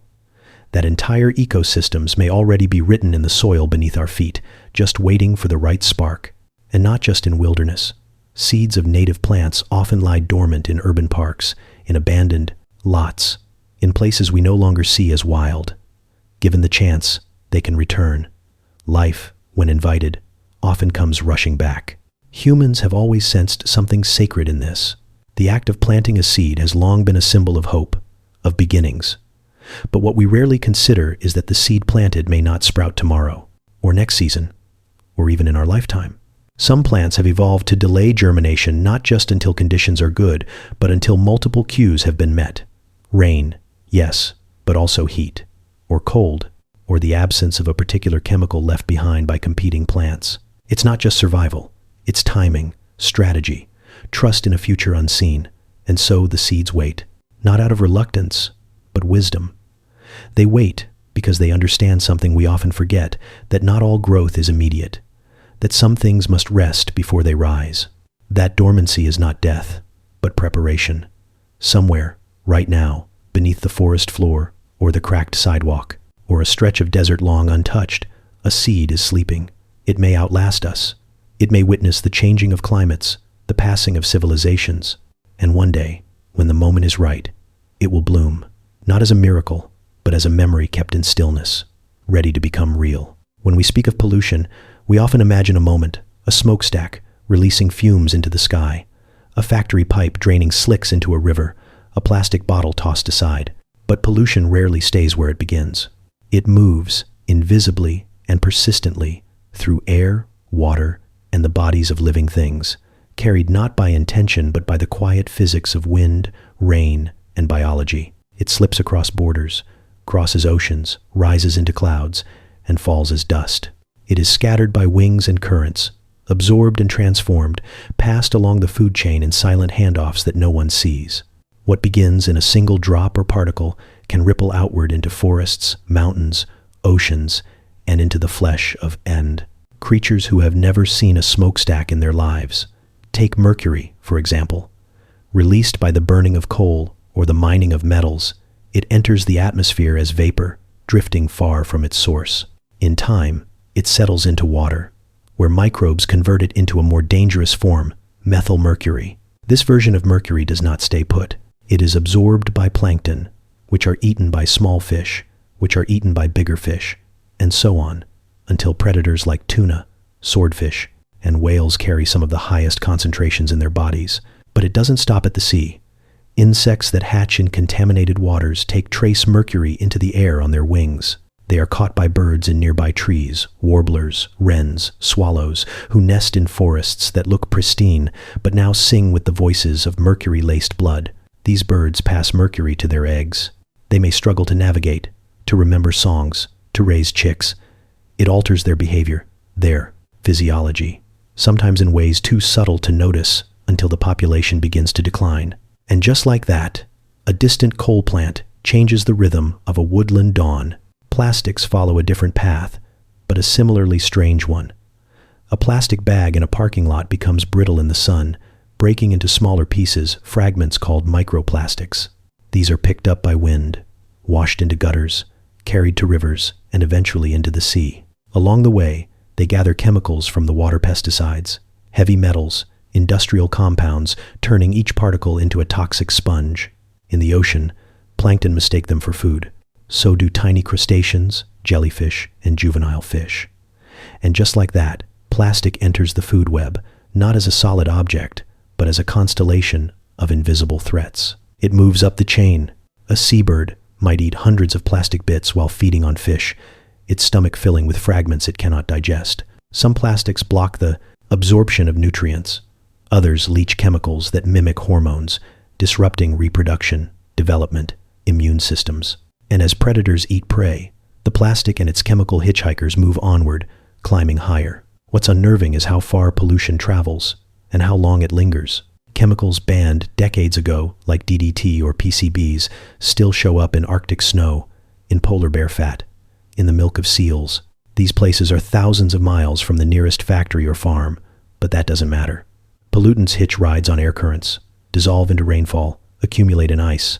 Some have half-lives measured in centuries. The past is not buried, it breathes. And it's not only animals who carry this burden. Plants draw contaminants from soil and air. Mushrooms absorb heavy metals like sponges. Lichens, those quiet, crusted growths on rocks and trees, are so sensitive to air quality that their presence can be used to map pollution's reach. Even high in the Himalayas or deep in Amazon rainforests, researchers have found signs of human contamination. There are almost no untouched places left. The world is stitched together, and pollution knows how to follow the threads. But not all of its movement is predictable. Some pollutants change as they travel.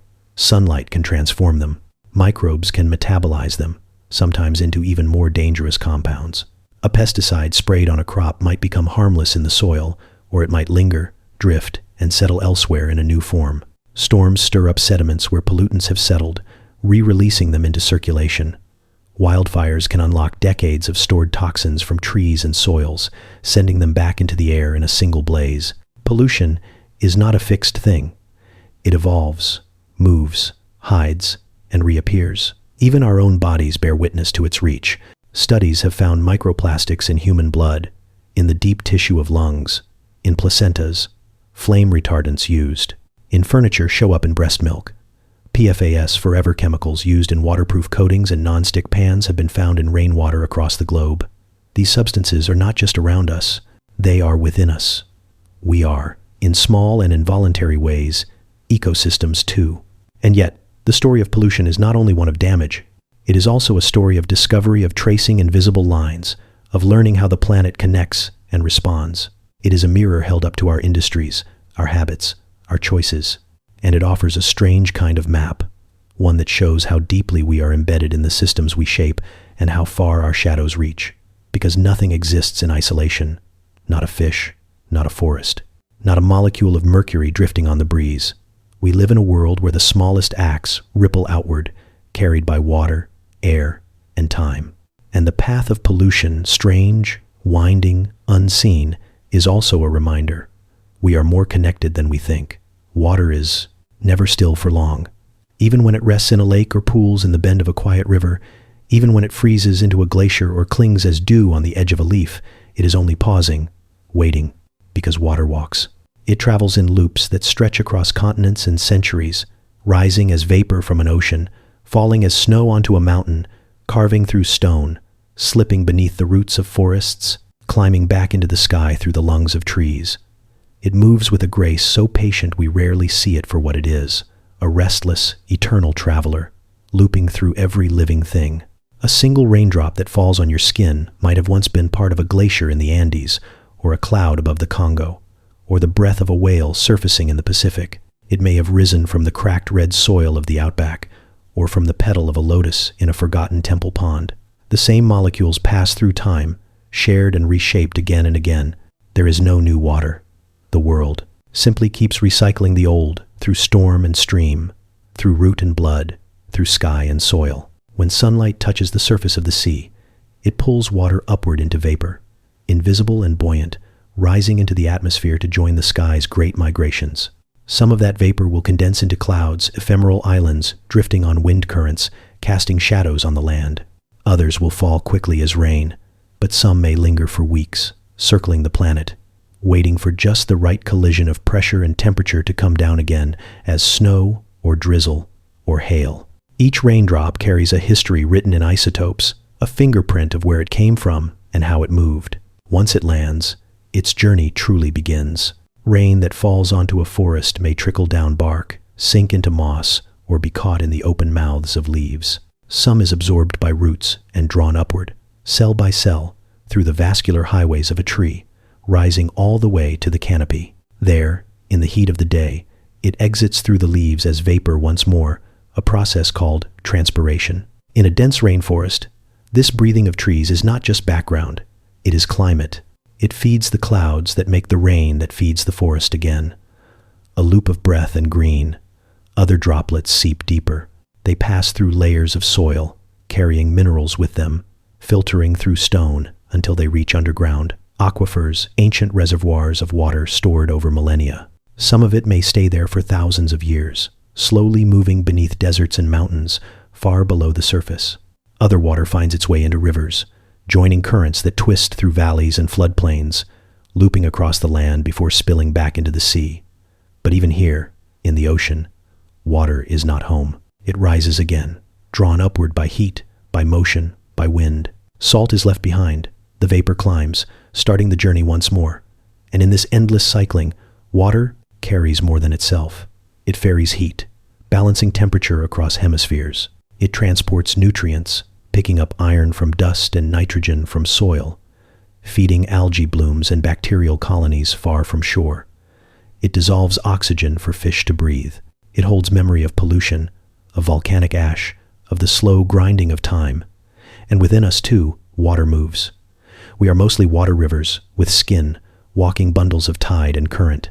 Every exhale carries a whisper of vapor back into the world. Every tear, every breath, every drop of sweat is part of the great returning. The water we drink has been here before. It has passed through dinosaurs and mammoths, through emperors and peasants, through fire and glacier and fern. It connects every human who has ever lived, every creature that has ever thirsted.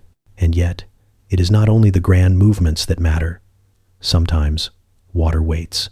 In a seed, in a sandstone hollow, in the mist above a waterfall, its stillness is part of the story too. Because even when it pauses, it remembers how to move. There are places in the world where water defies expectation. In the Namib Desert, beetles stand on their heads at dawn, collecting moisture from the fog that rolls in off the sea. In cloud forests, trees drink from the air, their moss-covered branches pulling droplets straight from the mist. In underground caves, lakes never touched by sunlight reflect back nothing but the glimmer of their own motion. In all these places, water walks not just in streams, but in secrets. It has shaped the earth more than any other force. It has carved canyons, built deltas, shattered stone with frost, softened it with flow. It has buried cities, raised crops, floated empires. It has no agenda, but infinite memory. And as it walks quietly, persistently, it leaves behind stories written in the grain of wood, the curve of coastlines, the wrinkles of skin. To follow water is to trace the veins of the planet. To listen to it is to hear a rhythm older than language. Because before there was life, there was water. And where there is water, life finds a way. Even now, as you read this, water moves inside you, rising, circling, waiting. It will leave you, eventually, into the air, into the soil, into the great loop beyond your body, and it will go on walking, long after we are gone. They are invisible, mostly. Too small to notice, too numerous to comprehend. A single teaspoon of healthy soil holds more of them than there are humans on Earth. They drift in the air, cling to leaves, swim in oceans, burrow into roots, and inhabit the bodies of every animal that breathes, crawls, or flies. They are microbes, the oldest, quietest architects of life. And though they rarely make the headlines, they run everything. In the soil, beneath your feet, a microscopic city hums with activity. Bacteria break down dead leaves and decaying roots, unlocking nitrogen and carbon, feeding fungi, enriching the earth. Mycorrhizal fungi thin threads finer than a hair stretch for miles underground, forming networks that connect the roots of different trees. They shuttle nutrients, trade phosphorus for sugars, send warnings of drought or insect attack. They do this without eyes, without thought, without rest. And yet forests would collapse without them. Some microbes fix nitrogen from the air, turning it into a form that plants can use. Without them, most crops would starve. Others decompose toxins, oil, plastics, heavy metals, cleaning what we pollute. Some feed on methane, a powerful greenhouse gas, locking it away before it rises into the sky. In wetlands and ocean sediments, microbes shape the chemistry of entire ecosystems, often in ways we are only beginning to understand. And in the ocean, their influence is even greater. Phytoplankton microscopic algae float near the surface, drawing carbon dioxide from the air and releasing oxygen. They are so small that millions can fit in a single drop of seawater, yet together they produce more than half of the oxygen on Earth. Every second breath you take owes itself to these drifting, sunlit microbes. When they die, some sink to the ocean floor, taking carbon with them and locking it away for centuries. A natural carbon pump, hidden in the deep. Microbes cycle elements, control climate, regulate the very gases in our atmosphere. But they don't just shape the outside world. They live inside us too, in numbers that rival our own cells. In the human gut, trillions of bacteria and other microbes form a community that helps digest food, produce vitamins, train the immune system, and even influence mood and behavior. There is evidence that gut microbes communicate with the brain through chemical signals, a microbial whisper, shaping hunger, stress, sleep.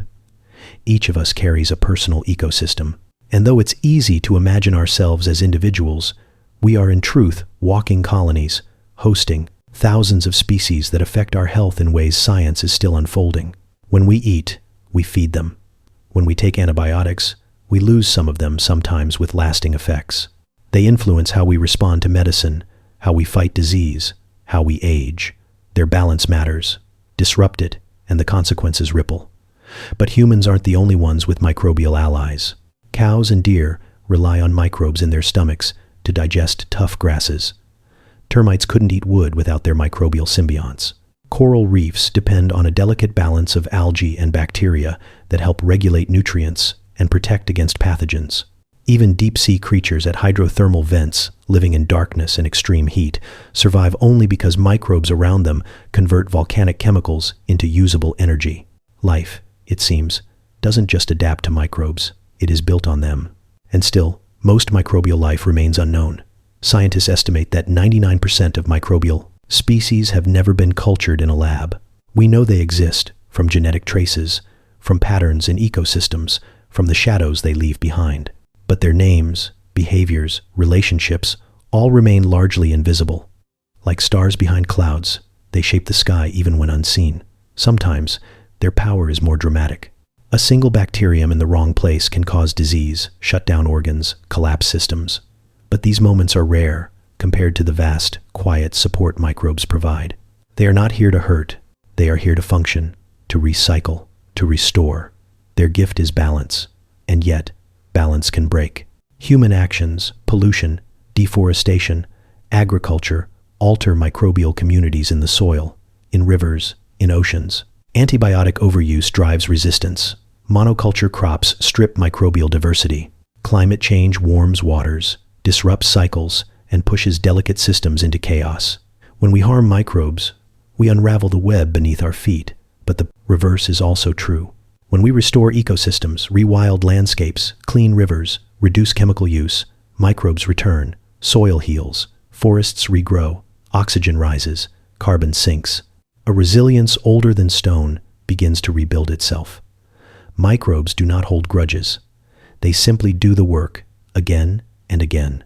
To walk through a forest, or along a beach, or even into your own kitchen, is to step into a world shaped by things too small to see.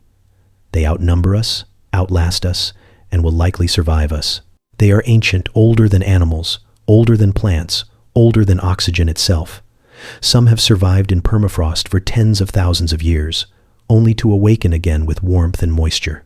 They wait in lava tubes, in salt crystals, in clouds, and they continue, quietly, unseen, running everything. Every morning, whether we notice or not, the air above us is threaded with quiet migrations. Birds, some no heavier than a handful of coins, lift into the sky and vanish over ridgelines and rooftops, heading for coasts, wetlands, forests, or plains. They navigate by stars, by scent, by the slant of the sun, and the pull of Earth's magnetic field. But these flights aren't just journeys. They are deliveries, the wings of birds carrying not just feathers and song, but seeds, A bird eats a berry in one place, flies hundreds or even thousands of miles, and leaves behind a gift in another. That seed, tucked inside a drop of fertilizer, lands where no tree has grown for decades. It may rest, or root, or wait for the right season. But slowly, silently, it transforms a patch of bare ground into the beginning of a forest. In this way, birds stitch the landscape together, one small seed at a time. In the tropics, hornbills and toucans feast on figs and palms, then fly across rivers and clearings, planting forests in their wake. In temperate zones, jays and thrushes do the same with acorns, cherries, dogwood. Some bury seeds to eat later and forget them. Others pass them through their bodies, delivering them like letters across invisible borders. Each bird becomes a gardener in the sky. The relationship is ancient. Plants evolved fruits, not just for sweetness or color, but as a kind of advertisement, a bright invitation for a passing bird. In return for food, the plant wins a ride for its offspring. And because birds are so mobile, they help plants move in ways wind and water never could. Across mountaintops, over deserts, between islands, seeds arrive where roots once never reached. Some seeds travel further than others. Arctic terns, who migrate from pole to pole each year, witness 2 summers annually, crossing over 30,000 miles of ocean and land. Along the way, they stop, feed, rest, and take with them the microscopic beginnings of new life, algae, spores, even seeds clinging to their feathers or feet. Bar-headed geese fly over the Himalayas, tracing invisible highways above the clouds, their hearts built for thin air. Swainson's thrushes navigate from Canada to South America, pausing in forests that exist solely because generations before them dropped seeds there. But birds don't just carry plants, they carry information. Their migrations are messages, real-time indicators of climate, season, and survival. When birds arrive early or late, when their numbers rise or fall, they are speaking, not with words, but with patterns. A missing flock may signal drought. A sudden detour may whisper of fires or floods. Scientists track these patterns not just for curiosity, but because birds are some of Earth's most reliable messengers. Their lives span borders. Their wings trace the outline of the world's health. Even birds that don't migrate far shape the land. Crows and magpies cache food across wide territories. Doves and pigeons carry seeds between city and country, softening the edges between human and wild. Hummingbirds, drawn by nectar, driven by hunger, pollinate. Flowers across forests and meadows, exchanging sugar for pollen, guiding the seasons forward. Every flap of a wing can shift an ecosystem, and in return, ecosystems remember. Whole groves of certain trees depend on a single bird species to spread them. Remove the bird, and the forest forgets how to grow. In some places, reintroducing birds has brought entire landscapes back to life. In New Zealand, when native pigeons returned to island sanctuaries, long dormant seeds began to sprout again, species unseen for decades, their memory kept in soil and wing. Birds also connect places that seem unrelated. A warbler hatched in a Wisconsin backyard may winter in a rainforest in Panama. The seeds it eats in fall come from trees that benefit from the sunlight of a completely different latitude. In this way, birds tether ecosystems together across vast distances. They are not just part of one place, but many. They are ecological diplomats, bridging time zones, altitudes, and seasons. Some birds even shape fire. In Australia, black kites have been seen picking up burning twigs and dropping them into dry grass, using fire to flush prey into the open. As the flames spread, seeds are released from tough cones or awakened from dormancy, waiting for the moment to sprout. The birds feed, the land burns, the seeds grow. A cycle fed by feathers and flame. Not all journeys are easy. Habitat loss, light pollution, pesticides, and climate shifts make migration harder every year. Birds strike buildings lit at night, lose rest stops to development, and face unpredictable weather that throws off timing honed over millennia. And yet they continue fragile, tireless, full of instinct and memory. Their resilience is quiet, but staggering. They fly by night, tracing the stars. They rest in silence before dawn. They rise again before the sun crests the horizon, carrying seeds, spores, and the breath of wild places with them. In doing so, they don't just move through the world. They remake it.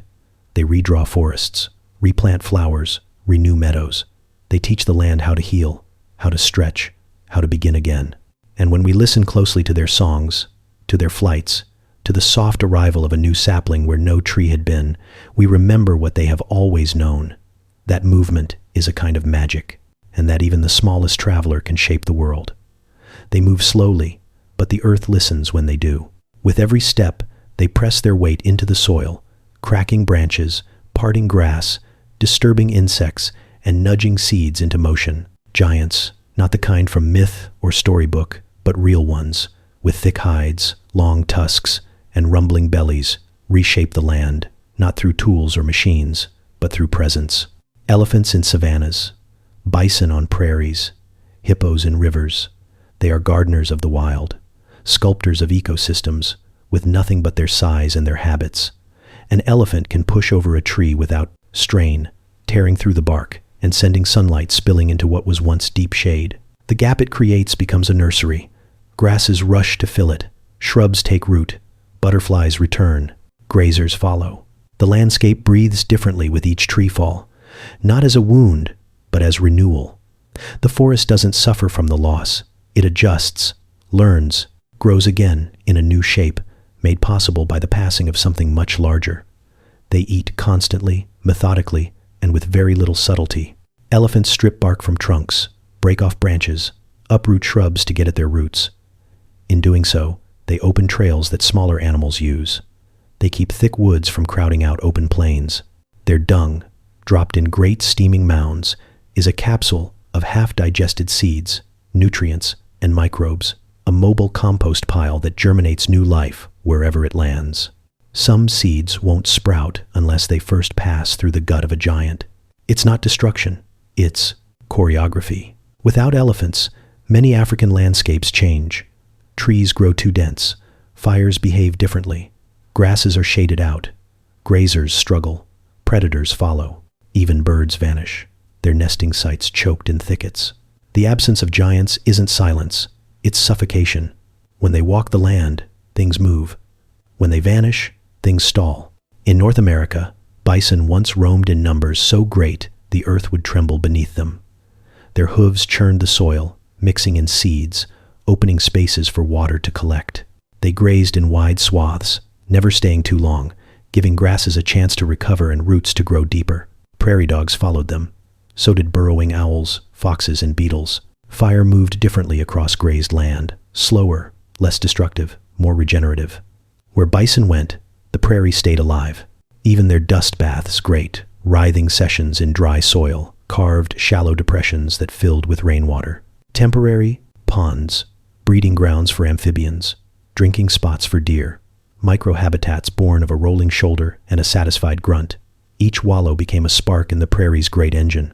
And in the rivers of sub-Saharan Africa, hippos keep water moving in strange ways.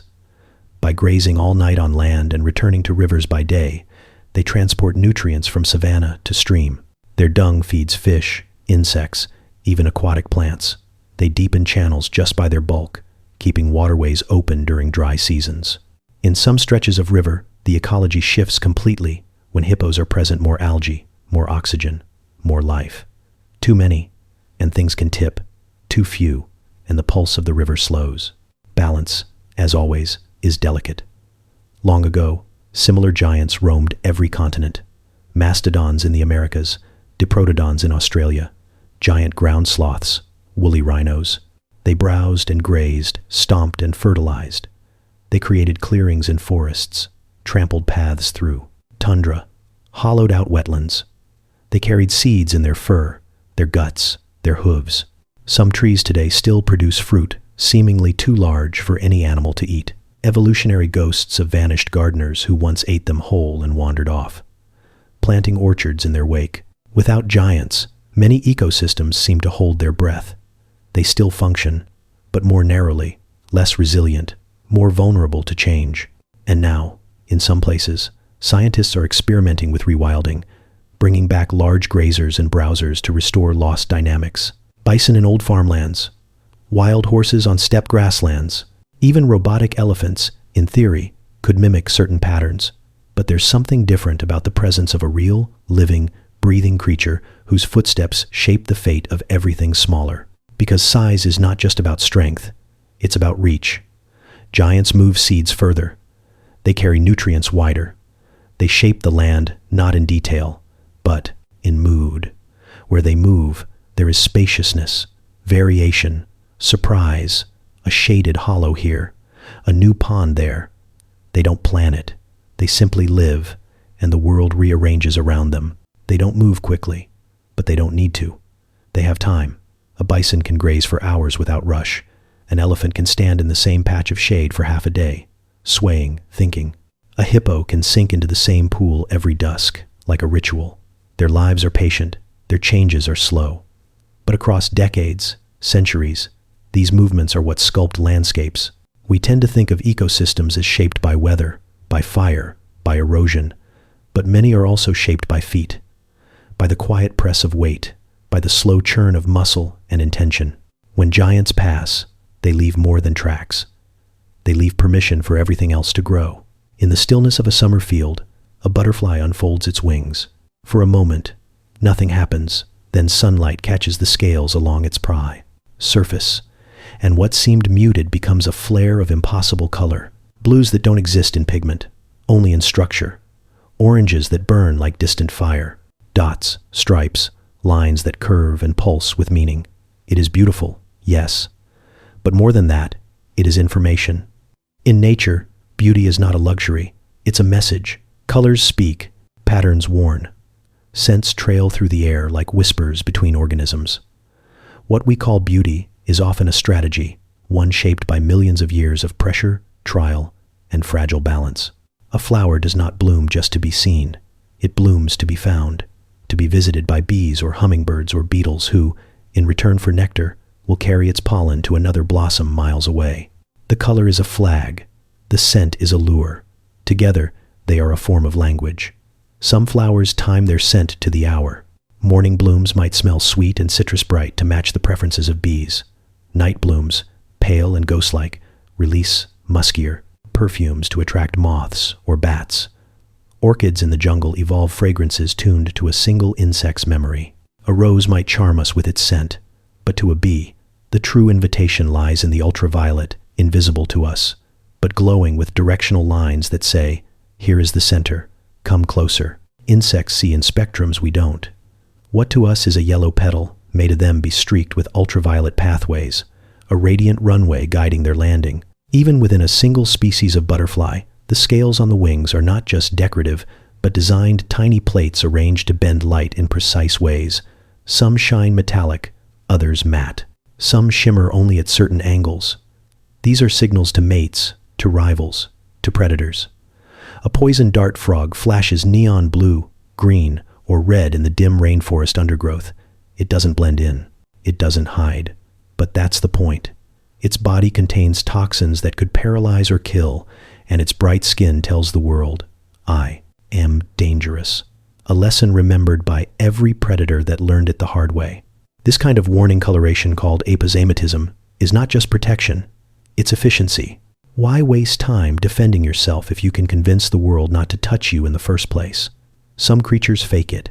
Harmless butterflies evolve to look like toxic ones, mimicking their wing patterns to borrow the same safety. Snakes do it too. So do moths and beetles and fish. In this way, beauty becomes a bluff, a costume, a clever mask that trades truth for survival. It works because the message is old, and predators have learned to listen. But not all color warns. Some seduce. A peacock's fan, extravagant, iridescent, and absurd, exists for one reason: to attract a mate. The more vivid the display, the stronger the signal of health, of good genes, of survival against odds. Birds of paradise dance beneath rainforest canopies, their feathers reshaped into shields, streamers, or fans.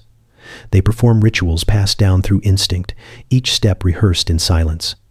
The bright feathers, so striking to us, are more than style. They are persuasion made visible.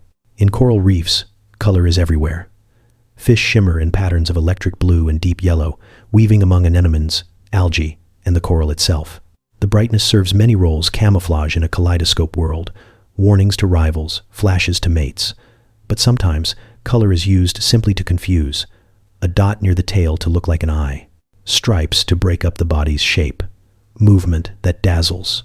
In nature, Appearance is often misdirection. Even outside the animal kingdom, patterns hold power. The bark of certain trees develops rough textures or patchwork hues to deter insects or trap lichen.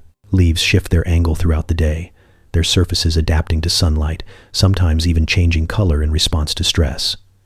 Desert plants use waxes and pale tones to reflect heat, conserving moisture drop by drop. In each case, the appearance is not an afterthought. It is function-made form. Some fungi glow in the dark, not just to enchant us, but to attract insects that will spread their spores. Some squid can change their color and texture in seconds, not just for camouflage, but for communication, shifting from calm to alarm, from curiosity to threat, in rippling waves across their skin. Cuttlefish and octopuses go even further, using pigment sacs to mimic other animals, coral or rock itself. Their mimicry is fluid, alive. Even our own bodies respond to nature's palette. The red of a berry catches the eye because, deep in our evolutionary past, bright meant ripe sugar, vitamins, energy. We are drawn to contrast, to pattern, to shine. And so we plant flowers not just for food but for joy. We marvel at feathers, press leaves into books, photograph sunsets without thinking why. Nature's signals speak to something older than language. But beauty has always had a cost. Bright colors make you easier to find. Scent carries to unwanted ears. Patterns that attract can also expose. The creatures who dare to bloom, to flare, to shine, they take a risk every time they do. And yet, they continue. Because the alternative silence, invisibility, stillness, is to vanish from the story entirely. So when we walk through a meadow and see a butterfly lift, or a beetle gleam like polished stone, or a flower blush open beneath the morning sun, we are not just seeing beauty. We are seeing a survival strategy. We are reading a language shaped by millions of years of quiet negotiation between predator and prey, pollinator and plant, dusk and dawn. A language written in scent, in shimmer, in color so bright it bypasses thought. And somehow, without ever needing to understand the words, we still feel the meaning. In the quiet undergrowth of a forest, decay and renewal dance in the same breath. A fallen leaf does not mark an ending. It is a handoff, a gentle passing of nutrients, energy, and purpose from one form to another. What once reached toward the sky now sinks into the soil, becoming food for microbes, fungi, and insects, which in turn feed birds, mammals, and roots. This is not death in the way we often imagine it. This is transformation, orchestrated by an ecosystem that wastes nothing. Nature does not do garbage. Every drop of water, every cell of carbon, every grain of nitrogen is part of a cycle, not a line. Even the smell of rot, that earthy, sweet tang of decomposition, is the signature of something important. Life breaking down in order to become life again. The body of a dead mouse becomes dinner for a fox. Whatever remains feeds the soil. That soil grows the grasses that feed the next mouse. And so it loops endlessly. Take the forest floor, for instance. Beneath your feet lies a web of recycling, so intricate it would outpace any human-designed system. Fungi, invisible in the soil, extend for miles, breaking down lignin in wood, unlocking nutrients trapped in dead plants. Bacteria digest what fungi cannot. Invertebrates like springtails, millipedes, and earthworms chew through detritus, turning it into smaller and smaller pieces until it becomes one with the earth. Nothing disappears. It simply changes form. Even animals that seem unrelated to decomposition play a role. Vultures clean the land of carrion, reducing the spread of disease. Dung beetles take waste and roll it into perfectly shaped balls, burying them underground, where they fertilize the next generation of plant life. Termites break down cellulose in wood, freeing carbon for other organisms to use. Every act that seems mundane, crawling, eating, excreting, is part of a wider system of exchange. In tropical rainforests, the soil is surprisingly poor. The nutrients aren't stored below ground, but in the living biomass, the trees, the vines, the canopy. When a tree falls, its nutrients are scavenged with astonishing speed. Fungi invade the wood within hours. Ants and beetles move in. Within weeks, the trunk softens, collapses, disappears into the loam. What fed the tree now feeds the trees around it. Leafcutter ants harvest fungus. Sloths drop algae-rich dung. Everything is processed. Every fragment is folded back into the cycle. Even in deserts, Where life seems spare, recycling never stops. In dry riverbeds and sun-baked canyons, microbes and mosses capture nutrients from wind-blown dust. Lizards shed skin that beetles eat.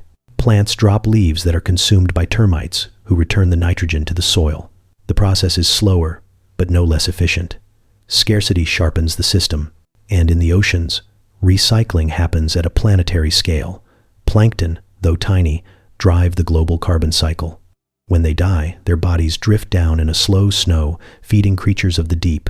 Whales dive to feast, rise to breathe, then return nutrients to the surface through feces, triggering blooms of phytoplankton that feed fish, which feed birds, which feed back into the sea. The ocean breathes with this rhythm, exhaling oxygen, drawing in carbon, pulsing with the leftovers of every life that has ever swum through it.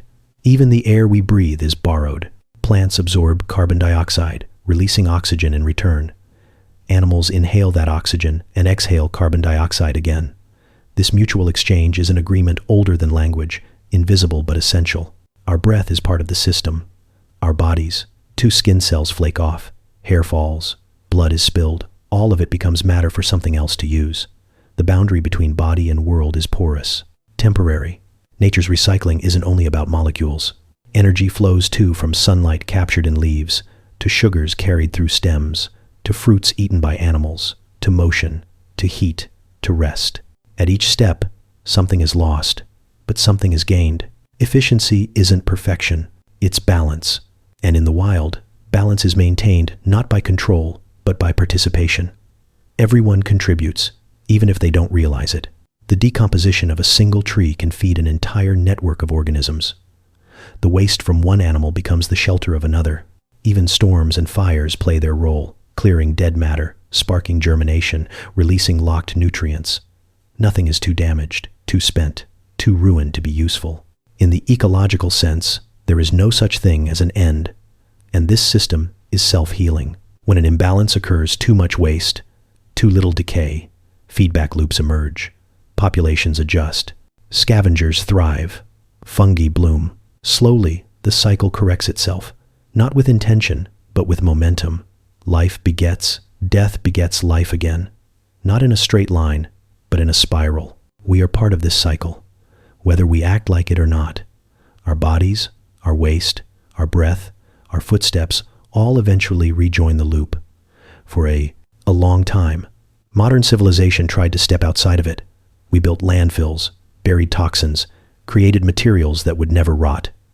But even these, in time, are touched by the forces of nature. Plastic degrades, concrete cracks, steel rusts. The earth waits, patient, and in that patience is wisdom. Nature does not rush, but it does not forget. What is dropped is gathered. What is lost is found. What is broken becomes the base for something else to rise. The world does not throw itself away. It composts, it reimagines, it rebuilds from the inside out. And in doing so, it reminds us that value isn't always in what we create, but in how we give back, how we let go, how we let ourselves be woven into something larger, older, and endlessly returning. Somewhere in the stillness between stars, a rocky planet spins through the dark, unknown and unseen. Its surface may be barren or blooming. Its skies may boil with storm or shimmer with alien auroras. We haven't found it yet. Not exactly. But the search is underway not just for planets, but for patterns, echoes, signs of systems that might look something like life.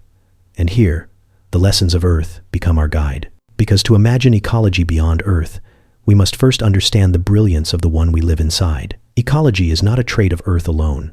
It's a principle, a possibility, the tendency of life, once it exists, to network, to interact, to spiral outward into complexity. On our planet, it began in water. Molecules bumping into each other, copying, competing, cooperating. Over time, those reactions formed cells. Those cells formed colonies. Those colonies became forests and coral reefs and migrating herds. Life didn't just happen. It wove itself into something larger. It built relationships. That's the key. Ecology isn't just the presence of life, but the relationships between forms of life and the way those relationships shape their environment. A tree is not an island. It drinks rain, exhales oxygen, feeds fungi, cools the air, shelters birds, and changes the chemistry of the soil around it. One organism becomes part of a network that stretches across time and species and structure. So when we point telescopes at distant stars, measuring the wobble of light or the breath of an atmosphere, we aren't just looking for a single organism.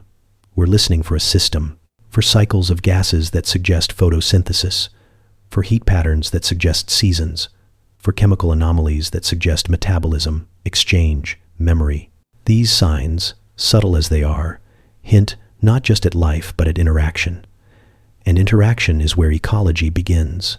Mars, dry and rusted, was once a planet of rivers and lakes. Now, its ecosystems, if they ever existed, have been erased by time and cold. Venus, wrapped in toxic clouds and heat enough to melt lead, might have once known a gentler climate. But for now, they remain lonely, silent. And yet, even in our own solar system, there are other possibilities. Europa, a moon of Jupiter, hides an ocean beneath its icy crust. Enceladus, around Saturn, sprays jets of saltwater vapor into space. These are not dead rocks. They are worlds with chemistry, heat, and movement, the raw ingredients of an ecology waiting to emerge. If life were to take hold there, it would not look like us. It might not walk or think or bloom, but it might form layers, microbes feeding off minerals, exchanging nutrients, evolving in shadows. Even without sunlight, life finds a way to form systems. On Earth, we see this in deep-sea vents where bacteria feed on sulfur, supporting ecosystems of worms, clams, and ghostly fish. No sunlight, no plants, just heat, minerals, and relationships. It changes how we think about what's necessary. Ecology does not require green leaves or blue skies. It requires connection, energy, a cycle. And Earth has taught us that once those conditions are met, life grows bold, could alien. Worlds have forests, maybe not with trees, but with analogs, tall structures gathering light, distributing water, offering shelter. Could they have oceans teeming with creatures that school, swarm, or sing? Could gases in an alien atmosphere be regulated by unseen photosynthesizers as ours is? Could something bloom, eat, breathe, die, and be recycled on a planet far from our own? It's not just science fiction. It's a scientific extension of what we already know, that life, given the slightest foothold, transforms its environment. Earth's ecology has reshaped the crust, the seas, the air. The presence of oxygen in our atmosphere is itself an artifact of ancient bacterial life. The colors of the land, the greens, browns, and blues are products of photosynthesis, weathering, and water. Even the temperature is modulated by clouds, forests, ice, and plankton. An alien planet with an ecology might look strange. Its trees might be black, to better absorb faint light from a red sun. Its oceans could be methane, not water. Its creatures might sense magnetism instead of vision, or navigate by taste instead of sound. But the structure, the interplay could echo ours: predator and prey, symbiont and host, decomposer and builder.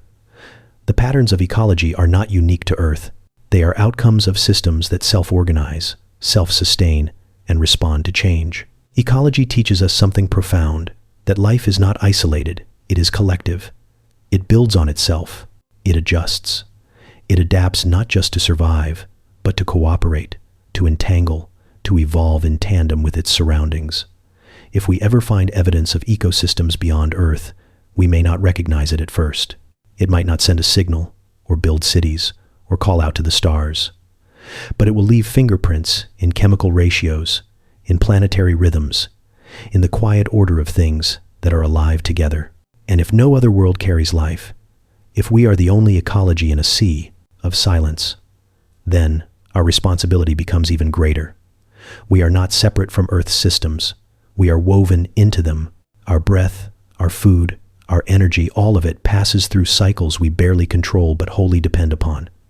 To understand that is to step back into humility and into awe. Ecology beyond Earth is not just a question of curiosity.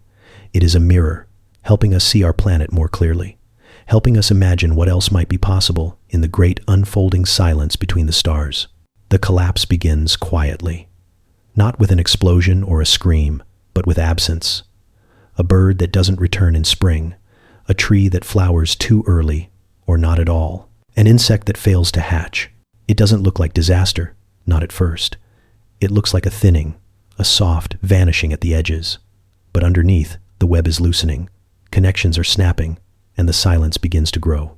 Every ecosystem is a conversation of roots and rainfall, of pollen and wind, of wolves and deer and grasses underfoot. But when one voice disappears, the conversation falters. When many are lost, it becomes a monologue, and eventually, even that fades.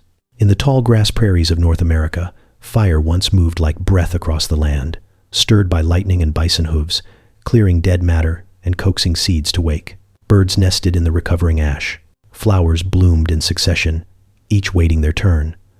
But when the fires were suppressed, when the bison vanished, and the grasses were replaced with crops, the rhythm stuttered. The symphony of blooms dulled. The birds stopped nesting. The soil began to forget. Coral reefs, once radiant with motion, become graveyards of calcium and dust. When waters warm and acidify, corals bleach, not from burning, but from abandonment. The tiny algae that feed and color them flee, unable to survive the change. Without those algae, the corals starve. And when they go, the city empties. Fish leave. Crustaceans vanish. The reef goes quiet. It's not immediate. It's not loud. It's just less. Even forests can die standing. In parts of the Amazon, trees now fall faster than they grow. And with each fallen trunk, something slips away, not just carbon, but memory.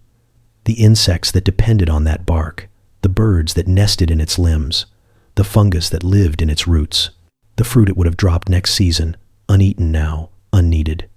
A tree dies, and hundreds of lives flicker out in its shadow. Sometimes the collapse is sudden, like a dam breaking. A keystone species is removed, a top predator, a major grazer, a pollinator, and without its pressure, everything below it reshuffles, tumbles, or disappears. Other times, the collapse is slow, like the quiet dimming of a once-lit room, a few degrees of warming, a bit more nitrogen in the water, a new road, a new fence, each small on its own, together irreversible. What follows is not always barren, but it is changed. Weeds that don't belong take over. Insects multiply unnaturally or fade entirely. Scavengers pick through what remains. The balance is gone. The spiral unwinds. And though something new may grow in its place, the original system, its nuance, its specific, delicate balance is lost. The silence after collapse is not only ecological, it is cultural. Songs once sung to birds that no longer arrive, traditions tied to migrations that no longer occur, languages that hold names for plants no one gathers anymore, stories that once followed the shape of rivers, now dammed or drained. The land forgets, but so do we. We lose not just species, but meaning. Sometimes, even the quiet is loud. In places where frogs once chorused at dusk, the night now hums only with wind. Where forests once rustled with unseen creatures, the undergrowth lies still, untouched. The absence becomes its own presence, a kind of ghost. And yet, collapse is not always complete. In Chernobyl, after the evacuation of humans, wildlife returned.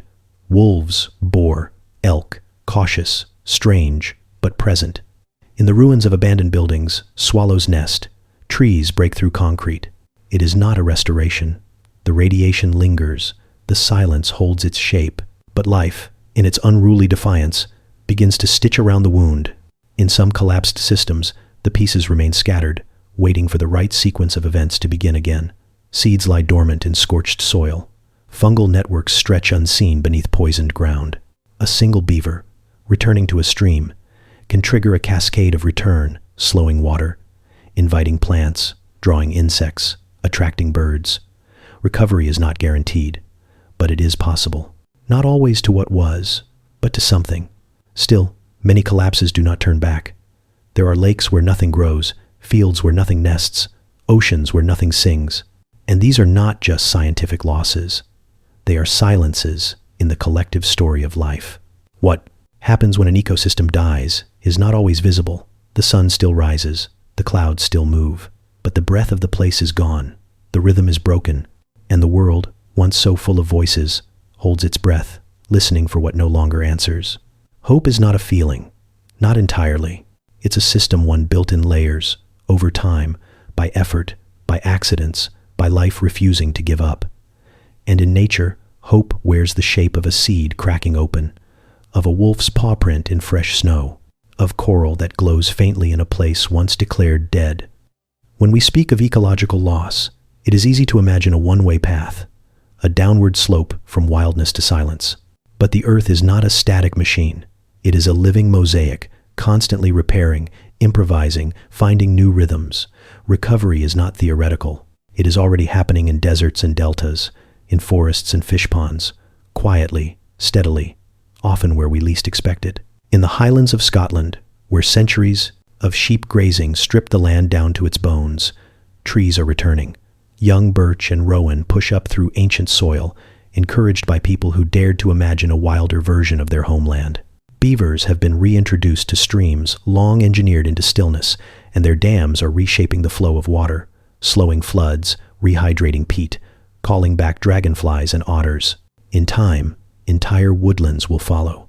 In the waters around Mexico, coral reefs damaged by warming and bleaching have been gently coaxed back to life by divers planting fragments by hand. It's meticulous, slow work sometimes, inch by inch, sometimes breath by breath. But in these underwater gardens, polyps anchor to rock, tentacles unfurl, fish return. The reef remembers, and it responds. The wolves of Yellowstone, gone for decades, came back not just as individuals, but as catalysts. Their presence reshaped behavior, fear, movement. Elk stopped overgrazing riverbanks. Willows and aspens grew tall again. Birds returned to nest.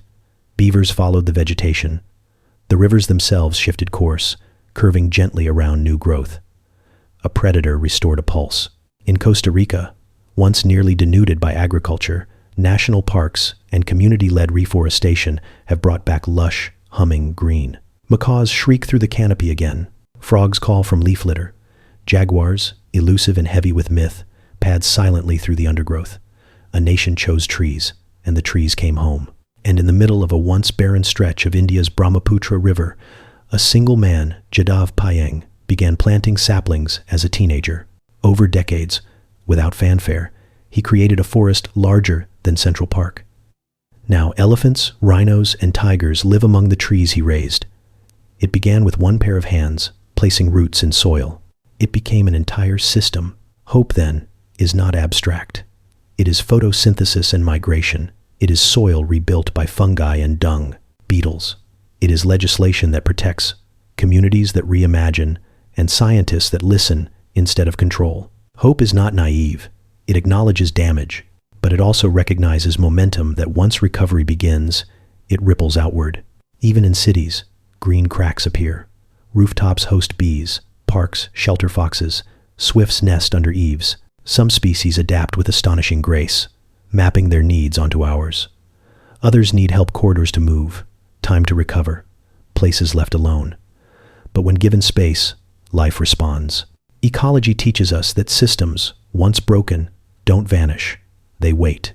Fragments persist. Seeds remain buried. Patterns linger in memory and soil. Sometimes, the return is subtle. A moth once thought extinct, a trickle where a stream used to run, a flower blooming in a field no one visits. Other times, it's dramatic, a whale breaching in a harbor, a forest roaring back after fire. But always, it begins with interaction. Recovery is relational. Nothing returns alone. A tree invites birds. Birds spread seeds. Seeds invite shade. Shade invites fungi. Fungi bring water. Water brings frogs. Each part reaching for the next, until the network hums again. There is danger in thinking of nature only as fragile. It is also stubborn, resilient, fierce in its quiet resilience. Not unbreakable, but not easily erased. And while human influence has fractured many systems, it also now holds the power to mend. The same hands that cut can also plant. The same tools that extract can restore. And perhaps most of all, ecology reminds us that no act is isolated. A sapling planted today may shade a child tomorrow. A wetland protected now may buffer a storm in a decade. A coastline restored may feed generations. Hope is not a moment. It's a chain reaction. So if you feel overwhelmed by the scale of loss, remember the scale of response. There are rangers tracking endangered wolves by moonlight, volunteers clearing plastic from beaches before dawn, farmers planting hedgerows, Fishermen releasing juvenile catches, elders teaching forgotten plant names, children collecting seeds. All part of the system, all part of the hope, not as a fantasy, but as a function. A real, measurable, breathing truth. Life wants to continue, and if we let it, if we participate with care instead of control, it will, with patience, with surprise, with beauty that stirs even after the darkest collapse, because hope, like ecology, thrives in connection, and it grows.